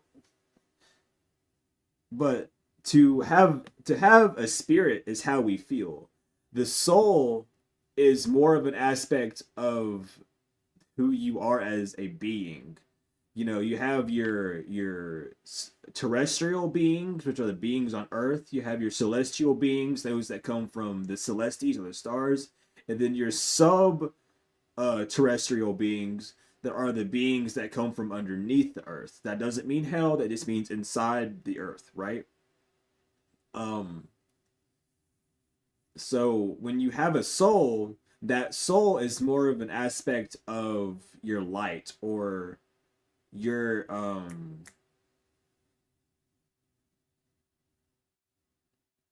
mm, I'm trying to remember how it was described. I don't want to say this wrong.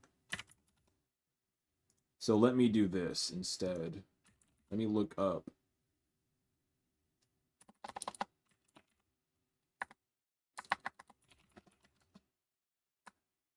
Wow, you're not gonna let me do it? Where's it at? Would it be in here? No, it would not be in here. There's only 4 books in here.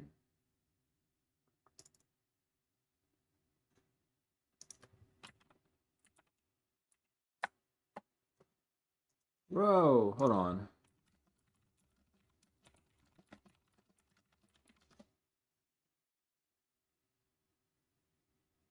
Okay, here.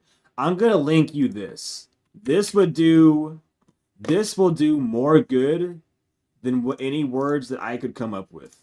I'll do it this way. So, Atomic, go get this. Or find a way to get that. This would be a better way to talk about a soul or a spirit, or what a soul is and what a spirit is, than me just saying something. This will give you everything that you need. This would be, it would be do more justice than my words could ever do. Of subterranean chakras, not really. I do not know too much about them. My main focus are the main 7 chakras. Um, I feel like the lower and higher chakras on the because everything within the chakras are just a spectrum of light. So you would be talking about past your ultraviolet, which would be the crown, you would start talking about gamma rays and X rays and nano rays, and are they called theta waves? You'd be talking about the more extant versions of light. So to learn more about those chakras would be to see what colors they emanate or see what frequency they resonate at, and then looking at whatever that light frequency is within the X-ray, the gamma ray areas. Well, quarks are more of so your quarks, your bipuses are past your atomic levels. So you have God, if I can remember this, I'm either gonna say this backwards or I'm gonna say it the correct way. So bear with me. Uh, I do not remember this very strongly off the top of my head. So you have your atoms that then go into like the electrons, the neutrons, the protons, and then from there you get your quarks, which are made up of bipuses, or and then those are made up of another element, and they begin with Z, and I forgot what the fuck they're called. But that's talking more about energy and the formation of atoms, and the formation of cells than it's talking of chakras. But they do resonate at frequencies of light.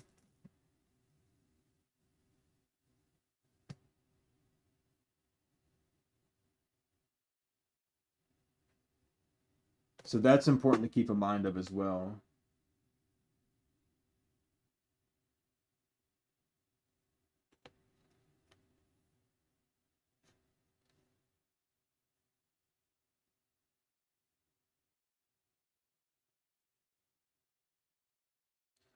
Okay. Good question, Julia. Okay, cool. I'm glad I answered it while you were typing it. But Julia, when you lose all motivation, think of it as a fire. You're building a fire, right? So you have your fire pit, you have the foundation of your fire, you have your logs that are stacked up. The fire's dying. Some people will think, oh, let me rummage it around. And, that's rummaging around will be like you trying different new ideas going around. Um, and then you would have some people that would put more logs on it, or like, oh, I need to keep putting more pressure on it. But letting that fire die out all the way is the best way to kind of go about resurging that out. You don't need anyone to draw you out of that mind prison. You need to find what brings that life back into you. All that fire is life inside of you. So when you are lost at like a spiritual or soul level, what's doused your fire? What has taken the inspiration or the in spirit ion, spirit being in energy inside of you? What's killed that? What's turned that into nullity? What's turned all your kinetic energy into potential? And again, like how you said it, getting out of that mind prison, what can you do to create joy in you? Like, even if it's a tiny spark, because the greatest of flames can come from that tiny spark. So you have to really realize and sit back. What are things that I used to do that inspire me that no longer inspire me now? And what things am I looking for doing new? And then again, learning something new, stimulating your brain is the best way. Uh, learn a new language, learn a new skill, cook something, get out of the primal pattern that you put yourself in, so that you're not stuck in that loop. When you learn something new or you do something new in your day-to-day life, it excites your brain. It literally lightens up your body and you get new life. So it's about doing new things every day, even if it's small. Like let's say you never shower when you first wake up. You always brush your teeth, then shower. Literally, at a random day, shower, then brush your teeth. It makes a very big difference. It does not sound like it would, but it really does. It excites new life because you're not doing the same thing over and over again. It eliminates your predictability. It breaks a boundary away that holds you back. And it's like, oh shit. Like, why did I do this before? Or if you are into it, like spicy foods, your spices will kick in your brain as well. And it's like, okay, well, this is a new flavor, or however, right? Just don't overindulge in it. Your brain's always looking for like a dopamine, and all dopamine is experiencing something in a new way. Literally, um, staring at a wall. Stop staring at your phone and electronics. Stare at a wall for 30 minutes. I'm not joking. You will be more productive in your day to day life or and find more passion and more fuel if you just stare at a wall for 30 minutes. That sounds really stupid, but I promise you, it does something to your brain. I haven't done full research into it, but I've tested it out. I have stared into a blank space and I've been like, you know what? I actually want to go do something now because I'm no longer draining my dopamine receptors of everything around, excuse me, around me, and I'm no longer being affected by sensory overload around me either. So, keeping those things in mind is like the biggest thing that you can do for yourself. Oh, always try something new. Always try something new. And even if you can't go anywhere or to do anything too brand newish, uh, you just find something. I don't really know how to help. Yeah, watching paint dry does the same because you can't really expect anything of it. Your expectation is, oh, when is it going to be fully dry? But at the end of the day, it's like you're looking at a point of the paint where it is dry already. The paint is already dry where you're looking at that specific tiny ass point where you're looking, but the totality of it isn't. So it's not giving your brain anything new to latch on to. It's like, oh, this part's drying, that part's drying, that part's drying, that part's more wet than there.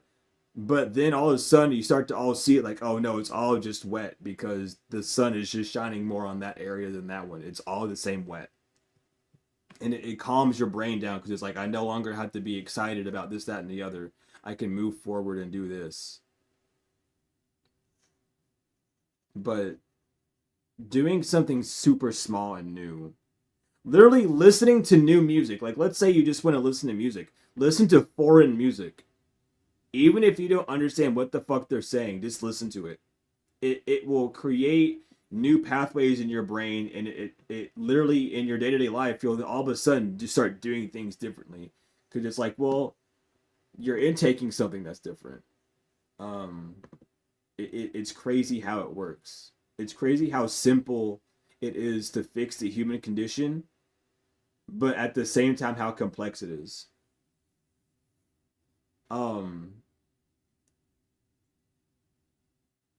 or like what's really funny is like tapping on the table, making rhythms with your body, even if it's just like sound, will help you break that pattern. It's I don't that part I don't really understand. As someone that does music, I'll always catch myself like tapping on things, and I'm like, not even when I'm stressed out anymore, but when I'm like bored or thinking, and it just helps create that new pathway. It's very interesting how it all like collides together. So doing anything like that. Yeah, I get that. I get worried about people around me that kind of turn into zombies too. It it's a terrifying thing, but it's not something that you can force on them. And obviously, I know you wouldn't, force anyone to do anything, obviously. But it's like just suggesting these tiny things, or even when you're hanging out with them, you know, doing things of that nature really will help them snap out of that mindset. But a lot of brain fatigue just comes from seeing the same thing over and over again. It it's like a dopamine rush that the brain loves because it can predict what's going to happen, but it actually kills the brain too because your cells begin to lose the need that electronic impulse because it can already generate itself what's going to happen, so your cells begin to like corrupt. mm,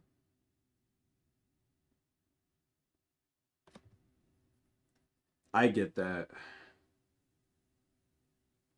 It's really best to always send them off of something new, and that kind of sounds shitty, to kind of say, depending on how you think about it, but it's like it's true. Like if they come to you, it's like, hey, have you tried this? You know, do this, or even if you do it with them, you know, if you hold your phone up to a wall on video chat and you're both just staring at it, even doing that is like, well, are you watching the wall?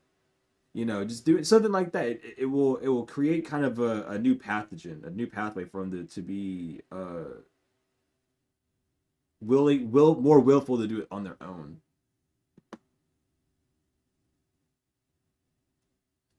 It silences the mind because it no longer has to take in blue light or any sort of extra light. It's just like it takes away the sensory. It deprives you of your senses, which in a good fashion because it allows your senses to calm down.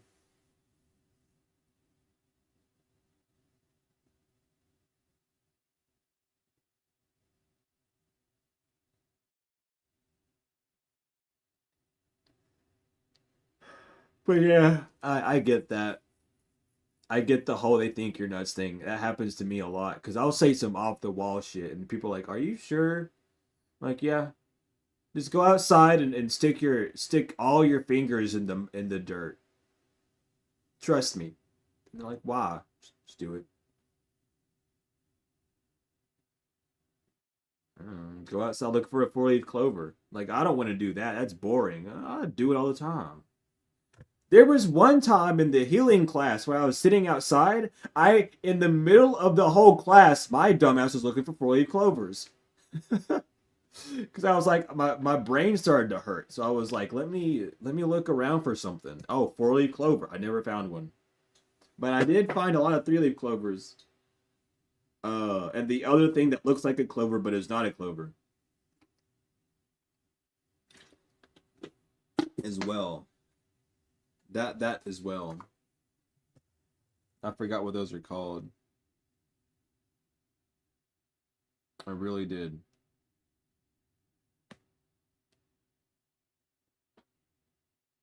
Dude, I can't find one. I think it's because I'm looking for them. I need to stop looking for four-leaf clovers and start looking for like three-leaf clovers. I just don't have that Irish luck in me, dog, or something. I don't know. I don't know. But I will always find random like pennies and coins no matter where I go. I don't care. I will find coins out the ass. Like, dude, when I was homeless, I think it was actually a crow pile that I was finding because there would always be crows that would fly away when they would see me walk up to it. So I guess they were giving me gifts. Um, and what's up, Zato? It's been a minute. Um, but I would always find coins and I pick them up. I made at least $10 one day walking around finding coins and shit. I was like, what the fuck? And then every day people, hey, do you got a spare quarter I could have? I actually fucking have a lot of quarters you could have. Let me give you a few. And to this day, when I had to go back to where I was homeless for visitation for visit things, I someone walked up to me. One of the people that I talked to, they were like, "Hey, do you got a quarter?" I said, "I probably do." I did because I still have coins from that time. I don't think I have any now. Where's my bag at? If I do, I'm gonna lose my mind. Is what I'm gonna do. But how we been, Zato? How we been? It's been a fat minute. It's been a fat minute. He literally walked up to me though, was like, "Hey, do you have a spare quarter I can have? I'm a quarter short from buying cigarettes." And I was like, "Yeah, I probably do somewhere." No, I still got a bunch of damn fucking coins in this shit. Yeah, dude, I still have. Hold up, I'm gonna just. I got one quarter, a penny, a dime, a nickel, two quarters, two dimes, three quarters, two pennies, two nickels, four quarters, two more pennies. two more pennies on top of that. Another fucking nickel and two other pennies. I can't. I have too many coins, dude. They fucking follow me around wherever I go. And every time, I gotta go back. I gotta go back to that around the area next month. I'm damn sure gonna have another quarter for that man if he walks up and asks me again, and I'm gonna give him another fucking quarter because I ain't got nothing better to do. I really don't. I'm always gonna have a quarter for this man. The quarter they do be helping out. That the crows been helping me out forever, man. The crows love helping me out. They love giving me quarters and shit and pennies and dimes. I'm gonna start leaving out. I'm gonna start leaving them out for them over here. Build up my collection again. Ah, too many coins. I need more coins. I'm glad we're both doing better, dude. I'm glad to see that you're doing good, doing better too, Zato. I really am, and we out the trenches for real. I don't want to go back. I was there for a short time for a mission, and I'm fine. Man, I wish I had See, that's the part. That is the unfortunate part for the crows. I also love peanuts, and I will eat the peanuts before I give them to the crows. So there's that issue. There's that issue. I don't fight me all day long. I do not care. I'm gonna eat the peanuts before I give them to the crows. I've yet to have a crow eat peanuts with me. So until that day happens, I'm probably going to have a lack of peanut supply for my crows. Because I cannot buy an excess of peanuts. And that's my issue. That is my issue. I know the crows gotta eat. I give them other things. I make anytime I make biscuits or bread, I'll always leave like 3 biscuits and give them to the birds. It's just what I do. I can't not. And then I gave them sunflower seeds. They didn't like those. They liked the walnuts I left them. Oh, they fucking devoured the walnuts I left them. Oh my god. They didn't have any. There were nothing left after those walnuts were gone. That shit was crazy. It was a big ass bag of walnuts I put outside. And then I heard like a crow start screaming for his friends. I went inside, came out like 2 hours later, all gone. All of them just fucking dead gone. Nowhere to be seen. It was so fucking crazy. Thank you for the star. Thank you for the star.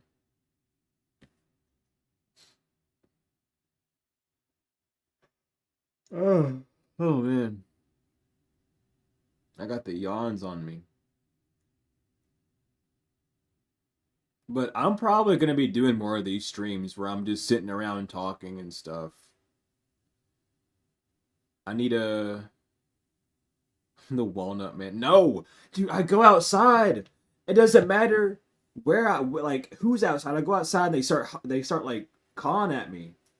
And there was one day I was outside and I'd never in my life seen it. A whole damn murder of at least like 30 crows flew above my head. And I was like, what are y'all doing? I've never in my life experienced something like that.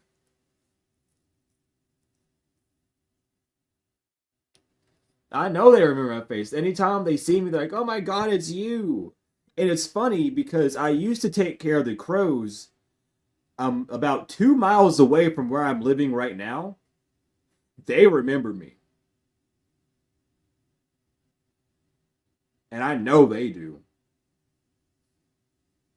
Because one of them was ballsy and he would always walk up to me. And there was one day it walked really close up to me and it tapped me on my like it pecked my kneecap and flew away instantly. Like it just pulled the biggest joke on me.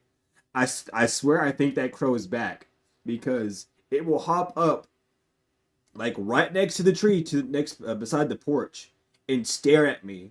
And if I look at it, it flies away. Like I think he wants to like pull another joke on me.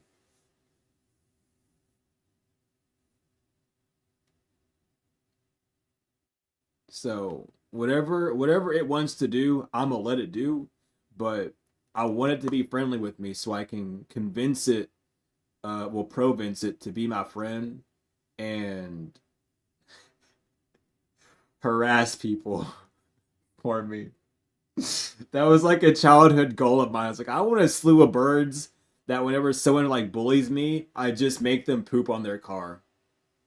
Like I just point shit on their car and just like I just think that'd be the funniest thing. I don't know why. That's like very neutral. That's like chaotic neutral as hell. But I feel like that would just be like I would love to do that. I just once when I want that to happen. Just once. Only once. Thank you, Julia. Goodness. What are you doing? Why are you sending me so many thumbs up? What's going on?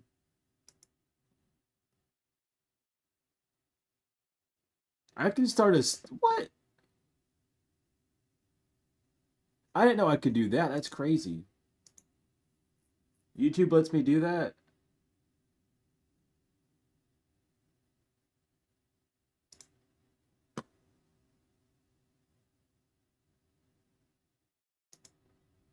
Wait, does it really? I want to do that. I'm going to learn how to do it.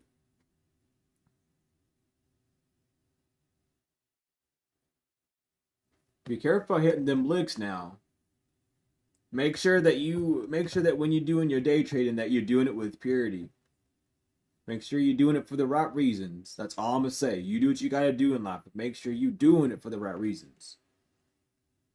Don't be scamming no one. I'm on to you. I know you don't scam no one, but I'm on to you. I'm watching you. Since you want to pop back up, I'm watching you. See, that's what I want to do. Is just like, can you please, for the love of God, just poop on this person's car? Take their wig and fly away with it. Show them who's boss. Like, get them out. Get them away from here. Take their wig. Take their wig. Bring me their food. I know they're having a picnic. Give me their basket. No, I wouldn't go that far. I would not go that far. That's not something I would do. But that would be pretty funny. That would be very funny watching a whole like three crows flying with like a picnic basket. Like, man, what the fuck they do when they drop down and just a crow with a picnic with the crows is what I'm trying to say. Goodness. But yeah, I know you have good intentions, say. No worries. I'm just goofing with you. Good luck with your journey though, truly. The visual is crazy. I'm telling you. Just I swear that can happen. That would be just so funny. You would get silverware, you would get all sorts of food, you'd get napkins, cups, drinks. Dude, you'd get so much from just like three crows. And then like you just give the crows the silverware because they're shiny and some of the food, and then boom. Like they get stuff out of it, you get stuff out of it, you get a basket that then you can put stuff for the crows in. Boom. Literally every bit of that bad intention now has been transmuted into something better. You've just Robin Hooded someone. Literally, I'm telling you, this is why you should not let me think. I can either be an agent of absolute chaos or like one of the craziest like inventors, and there's no in between. And my brain does not think of things as being good and bad. It's just like I could do this, and this could be good for humanity. Because then imagine this, right? You start your own business. It's like using drones to deliver stuff. You use crows to deliver stuff. All they do is leave shiny objects outside their house or like glass or something Just tell the crows where they gotta go. You put that shit in that basket. Those crows go out, get that shiny shit. They bring it back to you. It's an online transaction, so you get paid. I'm telling you. And then like you have like the person sends a photo of their face. Look at them. This is where they is. This is their area. You train the crows for like a week. This is what they're doing. Boom. I'm telling you, it would work. It would work so well. But you would just have to be very determined and find crows that would actually be willing to do it. I'm telling you. It's called being a businessman. I'm a very efficient businessman. If you give me any type of situation that needs a solution, I don't care how stupid it's gonna sound, I will have a solution for it. It will work if you are determined, and if you're not determined, it's not for you. But what's your question, Julia? It's all good. It's always good to have fun in the joke, though. It's not bad. It's never bad. Oh my gosh. Damn. It's almost 1 o'clock. I think I might do this from now on, like at late at night, and just spend 2 to 3 hours at night just doing like whatever over here, like a Q&A or something every night. I feel like that would be good. I need to start doing that.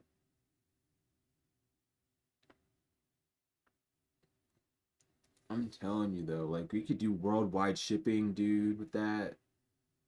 Fuck the what was the carrier bird? The fucking the spork? Not that's a fucking eating thing. That's what I'm trying to talk about. I don't know why I said a spork. I'm sorry. That's not at all what you are.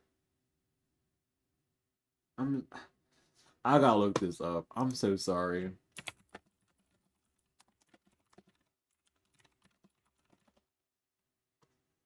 The stork. I was like I was adding a letter and removing a letter. The stork, not a fucking spork. What is wrong with my brain? Are you tired up there? You just talk about picnic baskets and now we got sporks on our mind. A stork. I had to Google what's the bird that delivers babies, by the way, to get that answer.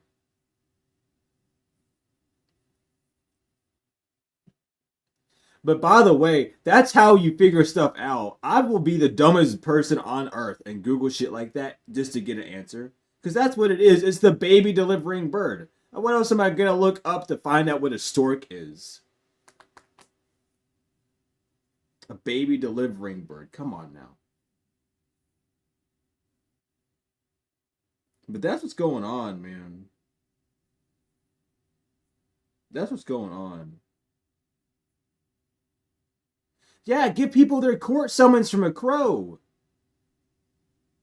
Watch them get mad. Watch them try to swat that shit away. They gonna remember they face, and then they gonna assault them when they show up to court. You gotta show up to court and be harassed by crows now. Fuck you. That's what you get.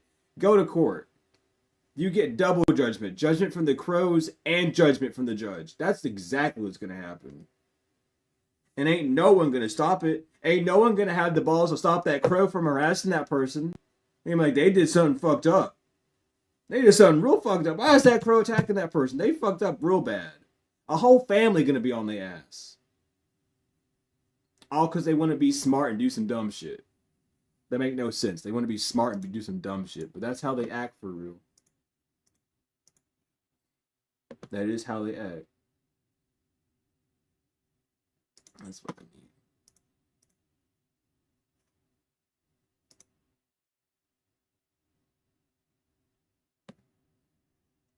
Oh man.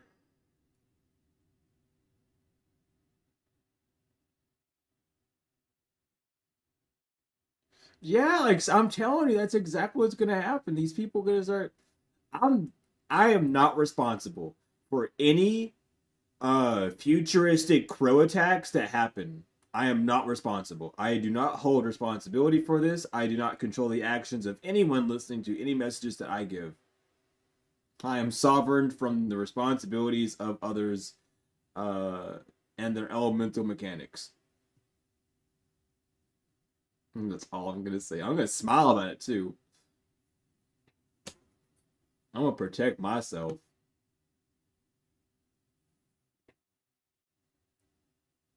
Cause like, shout out Raziel. Heck yeah, shout out Raziel. The angel that has the mysteries of God, Raziel. Shout him out all day long.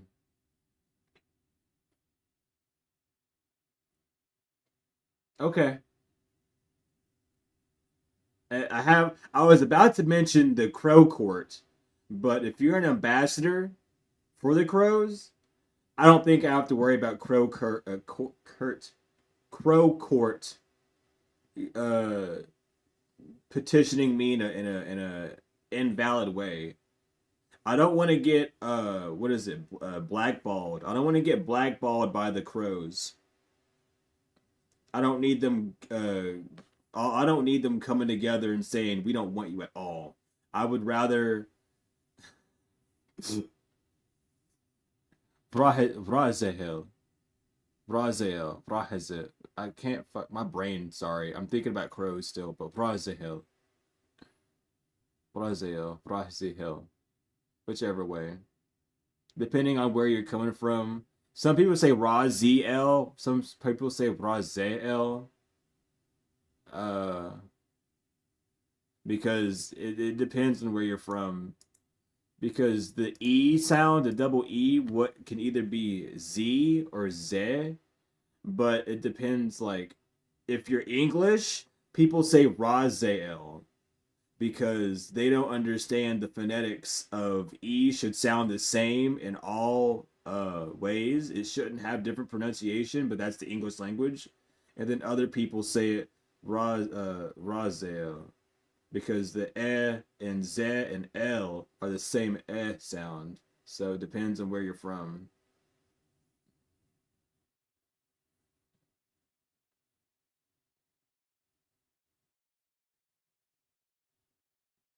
Raziel, Raziel. It's like Gabriel. Some people say Gabriel or Jibrael or Jibrael. It all depends on like phonetically where you're from.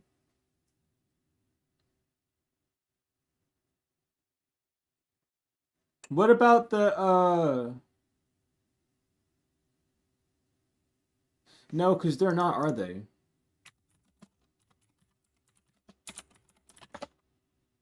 No, they're not.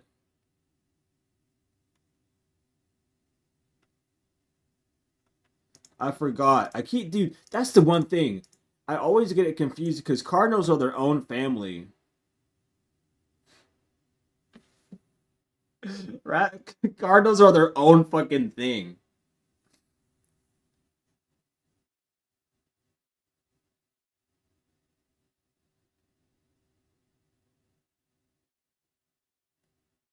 I can pull a card for you, Zato, for sure. To the Thunderbirds. Where'd my there's the deck. You said a card, so I'm gonna be that specific and only pull you one card.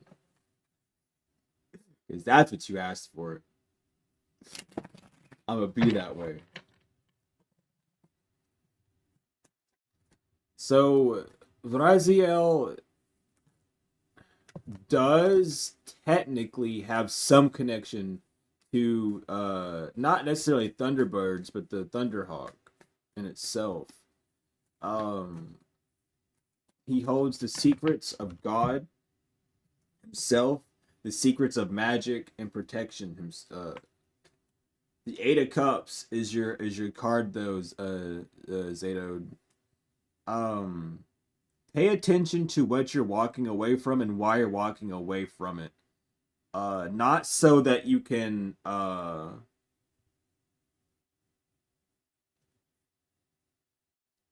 Not so you don't have to do super chat. If you have any of the other ways here, it's all good. But if you have to do it through super chat, that's also fair. But look at what you're walking away from. Not not in a way to think that, oh yeah, this is bad and that's why I got to walk away from it, but as a lesson point to see what benefits you have walking away from it, or what led you to walk away from it. Um, but I would be aware of what you're just walking away from as a way to build more temperance in yourself on your journey. The Eight of Cups also has an eclipsed moon, so you could be seeing things from an unclear point of view, which is why you're needing to walk away. And also, the Eight of Cups, you're walking up a hill. So you're really trying to get a higher peak, a higher wisdom. So when you walk away from certain things or certain lifestyles or patterns, do so not in a sense to look back, but see where those higher ventures take you and be present in those moments.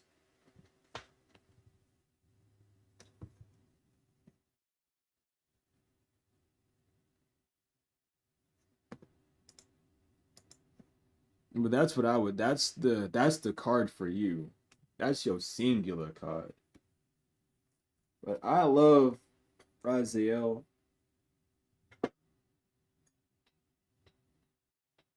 Raziel is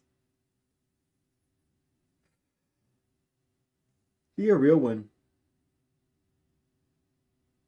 He holds sacreds that not many people have or will ever see. He is. I can't. I don't even want to talk about it. I mean, I can. I want to, but yeah, the eclipse is. Yeah, the eclipse is tomorrow. The new moon eclipse. Oh goodness! Look who joined, Ian. How you doing, bud? How we feeling?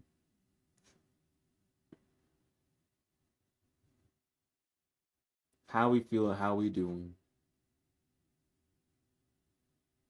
I ain't got no shadow deck. I don't got no shadow deck. I don't got. Well, no, I do. I fuck. I can't reach it. Hold on.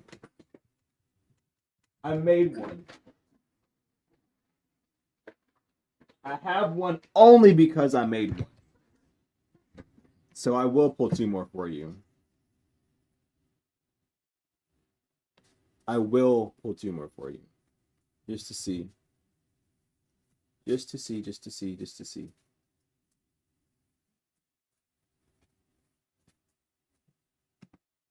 So your first card is, damn it. Why does it have to be this card? Okay, I say damn it, why does it have to be this card? Because this is a word that I made up. It's a word that I combined it together. So explaining it can be a little bit confusing. But it's Diotelia.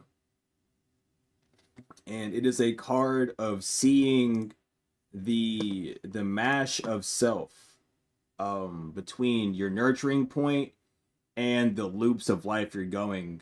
Um, Dio meaning two, tele meaning the communication of the mind, and ia being a feminine suffix for the word. It is all about being equal and balanced within a state of two, or within a state of action and inaction, in a state of potential and kinetic, in a state of motion yet still. So in this time, you're really seeing what's motivating you to move in with whatever cycle you're going through, and seeing it as both a pair, but also as a singular moving force. And then we have shift. Self-explanatory. Shift. You're moving through the events of life, but with this card in particular, the shift is coming from an aspect of the root and the throat chakra. Receiving downloads through the crown to express it out through the throat, but yet being grounded in that experience. And I've that with the Diotelia coming out before, you're working with that element of your root chakra and your throat chakra, doing the things that you say that you're wishing to output on the physical. Actually listening to that higher voice, which is the inner voice, and allowing it to speak for you while you control your actions. Like the divine says, go make a sandwich, right? You go make a sandwich, but you make the sandwich the way that you are desiring. So you're shifting that perspective, you're shifting that motion from being stagnant in fear into being brave and motioned.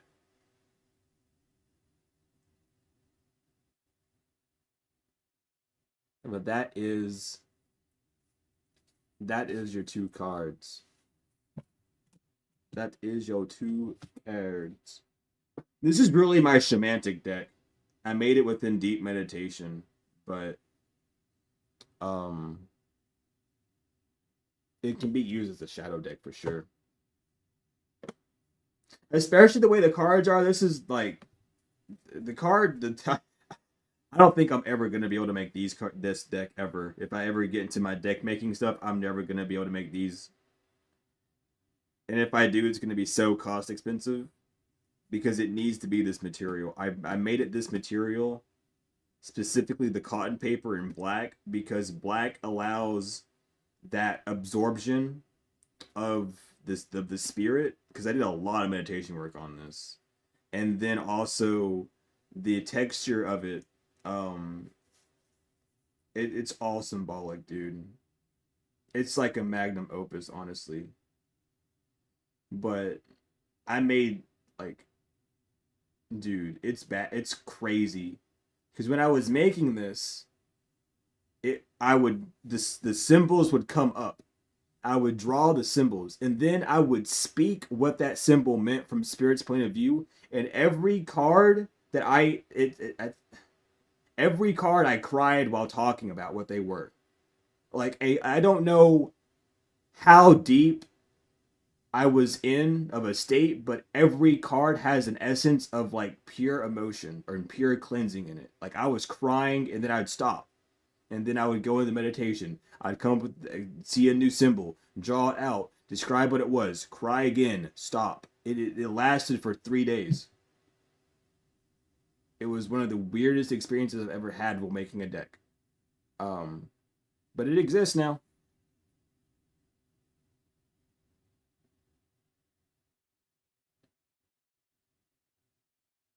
I got you, Zato. No worries, no worries.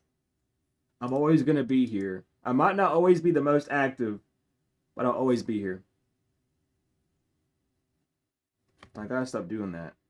Do I have to start doing that? I do. I got an ingrown hair on my fucking lip.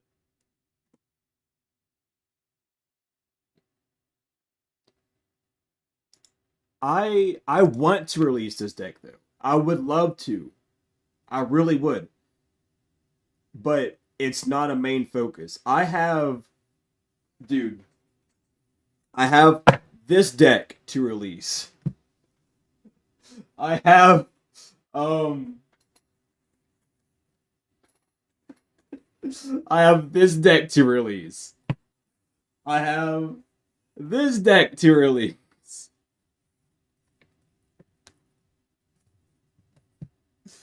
I I have this deck to release. And I have this deck to release.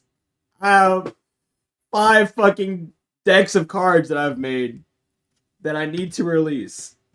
So right now,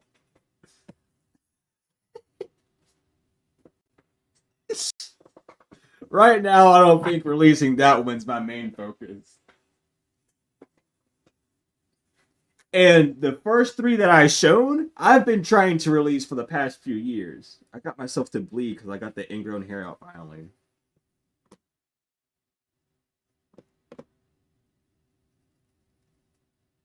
Jesus, I'm so bad making myself bleed like that. That's awful. But eventually, I'll get everything released. Today I got very good information of how to do these things. Shout out Julia. So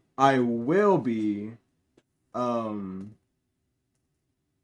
I will be moving forward with those eventually. I will be.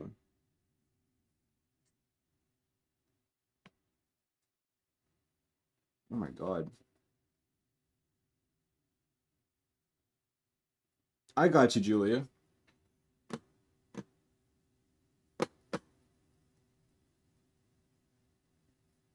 Who would use it? Listen, don't even worry about who would use the deck. Just make it and release it with the intention that it will find the right people. I literally have it, just showcase it even if you have to.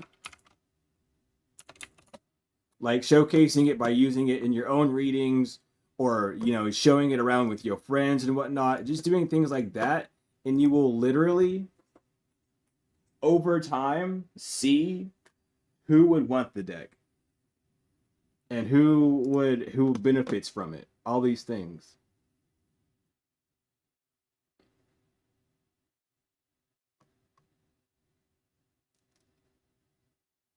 So I know what this is though, Julia. I'm gonna have to reply to this in a minute. I know what language that is though. I've seen it before. I've written in this language before, and I used to have um the actual like tech the font file for that language. So to answer your question, I do know that language, but I do not know the name of it off my hand. So I will do my due diligence in looking that up, and then I will get back to you with that. But I've seen that language before. I truly have. I don't remember what glyph system it says. I don't remember what glyph system it is though, because that question mark. Do I even have that on my phone anywhere on my phone? I don't know if I do. Let me see. Hold on. Let me see something, because I had a logo that I made years ago that was based off of the R. It was a bunch of question marks. If I can find it, which I should be able to find it. If I can't find it, there's an issue. There's an issue. There's not an issue. I found it. I found it. So here, let me go back here to make sure this is gonna work the way I want it to. But I have the same kind of like question mark logo esque of that glyph, and it was a logo that I used for a music brand that I had for the longest time. So I know the glyphs that they're using. This isn't the exact form, but it's a variant of. So I know exactly what you're talking about. I literally know what you're talking about. I know it. I know what she's done. I do not remember what it's called though. So I can't answer it. Um, I will probably have the response by tomorrow, because I don't know how much research I'm gonna do at this time. Okay, good. My nose it stopped. Good. Oh, but you don't know how to make a prototype? Here. Uh, I'm not too sure if you're able to do prototype stuff without I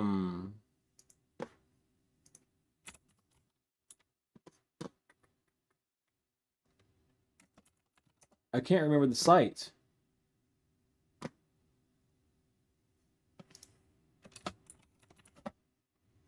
I can't remember. Damn. Did I not send it to myself either? Oh, I gotta check all my resources. That does not help me. This does not help me. I didn't do. I did not do my due diligence of sending it to myself when I got the site the first time. So I can't answer that question, sadly.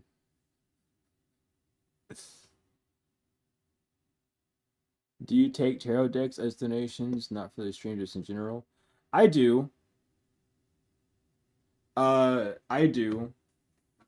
I literally, let me use my brain. Let me think, let me use my brain. 3 years ago, someone ended up donating me like 25 different tarot decks. I lost them all because when I went homeless, I threw away my suitcase that had all those cards in it, unfortunately, because I wanted to get rid of everything. I could not handle what I was going through at the time, and I was like, everything has to go because if it does not go, I'm going to lose my mind and be trauma ridden, and I can't deal with this right now. So I got rid of everything, unfortunately, but I do accept those. I don't have a PO box yet, but with information I had today, I now know what I can do to receive a PO box with the circumstances that I'm in. So I will work on that and then make a big announcement for that because I know there's been people who've been waiting for that as well. So it will all work out in due time. I literally just have not been, I've been so busy. Honestly, I've been busy doing shadow work. I'm not even gonna lie. I've had to do more shadow work than I ever thought I would have to do in the past like 4 days than ever because of this fucking Chiron retrograde, dude.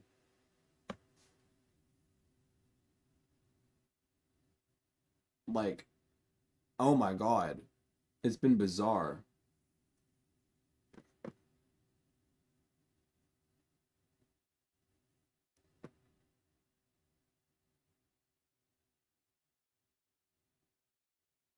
Yeah, there's a lot of that's my big issue with it too because like there's a specific design that I do have for a lot of the decks and it's like that's gonna take the longest time. But the actual images of the cards are gonna be easy. Um, I feel, but there's just been a lot of shadow work with this Chiron, dude. Like fuck Saturn, dude. Saturn has only been like a supporter for me. It hasn't really given me it's given me rewards, but Saturn's been more of like a teammate or like a yes man for me recently than anything. So that's been fun to work with. I've never experienced that aspect of Saturn, but I did get to, and I can't complain. Saturn's a very good team player when they're a team player. Uh, but Chiron going in the retrograde, dude. Oh my god, I've been pushed to the limit, and I pushed myself to that limit too. Um, in good names, of course. And it's only taught me that I can do what I can.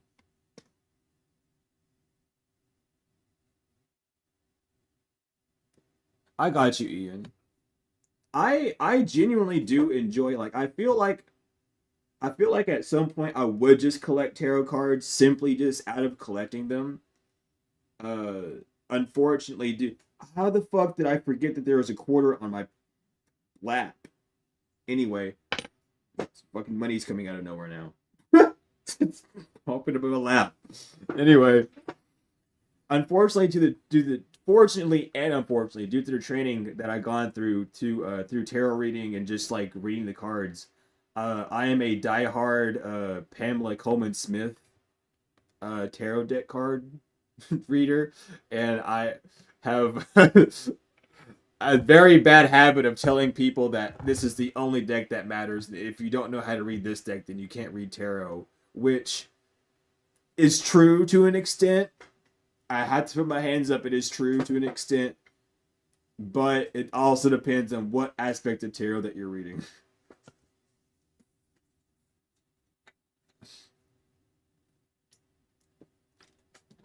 I'm gonna wake up with a crow in the house. I better not wake up into no damn crow in this house. Because there's only one crow that comes to my mind when I think of that, and I do not want to see them.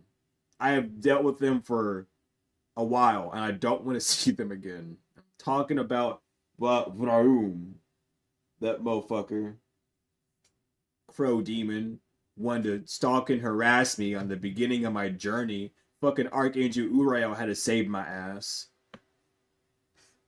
Because he wouldn't stop bothering me, and I was like, I can't sleep. I can't do anything. And Uriel was like, I got you. But it was a whole thing. It was a whole thing. I've had weird experiences. I've been bitched out by Archangel Uriel. I've been told to shut the fuck up by Michael. I've been nurtured by Raphael. Dude, I have a contract with a fucking demon that they cannot attack me anymore because they keep trying to attack me and they couldn't do it right. So I told them to just leave me alone. So we made a contract to where they don't bother me no more. Like at all. I when you have like a Solomonic roommate for like a year of your life that does magic on you the entire year that you know them, weird shit happens to you. It's a bad habit to collect the tarot cards. Is it really? I think I might start it. I think I might end up having a bad habit, honestly. But I don't know. I mean, shit, dude. I learned how to exorcise demons with the marine spirits, and I feel like that was one of the craziest things that I'll never forget. I've also been sucked into a mirror before. I don't like being sucked into mirrors. Experiencing that was one of the weirdest events in my life. Um, so there's that. That was always a fun thing to experience. Um, I've been ripped from my dream and placed into someone else's dream, which was awful. I do not recommend experiencing that. That can happen. I hate when it happens. Um, it's not fun. I literally got laughed at by a demon during sleep paralysis, and I told them to shut the fuck up because they're not scary. And they got upset and walked away from it, like disappeared, and I went back to sleep. That was a funny moment because I woke up from a dream. I was having a dream that I was locked in a cage, and I woke up, and my angels were like, "Hey, I just want you to stay calm." And I was like, "Stay calm." They said, "Stay calm." So I went back to sleep, had sleep paralysis, heard a demon laugh at me. I felt my heart start to palpitate, and I was like, "Shut the fuck up. Get out of my face." And they just stopped laughing, and I went back to sleep. And I was like, "Okay, it's that easy, huh?" That was the funniest experience of my life, I think. It was bad, but I was like, "Wait, this isn't even fucking scary. You're just laughing at me." So I said, "Shut up. Like, stop laughing. What's so funny?" And they said, "Oh, never mind." I don't know who that was to this day, though. I don't know which demon that was to this day. But I remember it happening. I don't think they want to talk to me.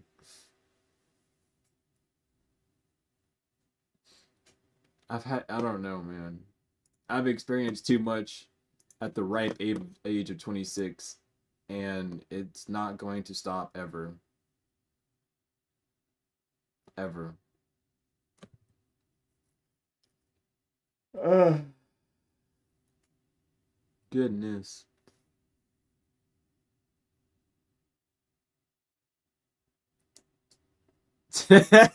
This, I feel that, Ian. It might be a little bit of coping, but at least you're using them. You gotta look at what you're doing, you know?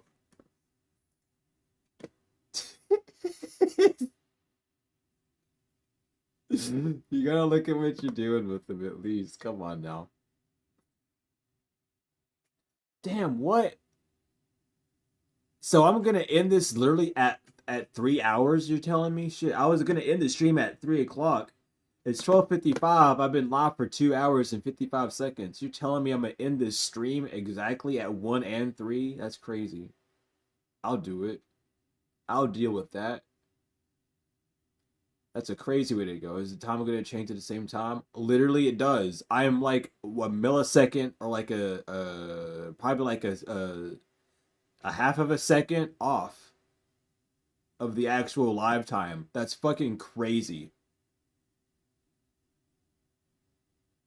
Oh, this is nothing, Julia. I used to go live for 5 hours. There are videos on the live stream aspect where it's like 5 hours. It's bizarre. It is like stupid.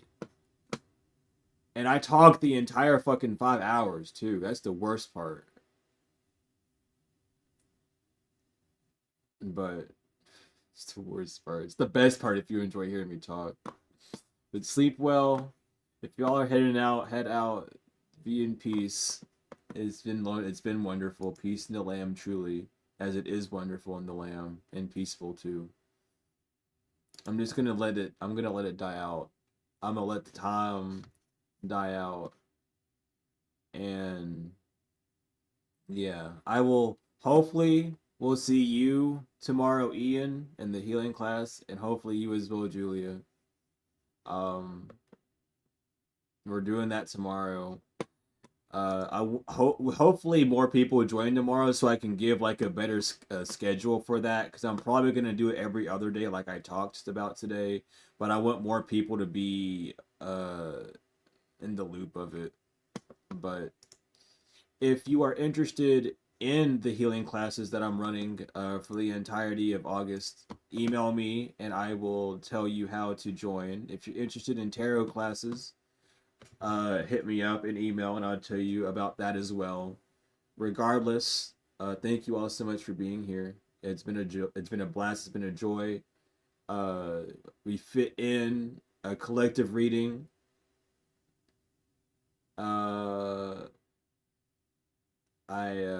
We fit in a few personal readings. We fit in a bunch of education. So I'm happy. I can live with that. I'm very ecstatic to be able to do that. But I will see you all tomorrow. Um, if you aren't aware, I got the hiccups. You're aware of that. But if you're not aware, I do have a secondary channel. Your guardian angel doing angel readings over there, and then I have a third channel, and I'm not promoting it. If you find it, you find it. If you don't worry. No, you're good, Ian. I get that. It's like, dude, the full moon's gonna kick ass. It's an eclipse. I mean, this new moon's gonna kick ass. It's a new moon eclipse on a Wednesday. Out of all the days it could be on, it's a Wednesday.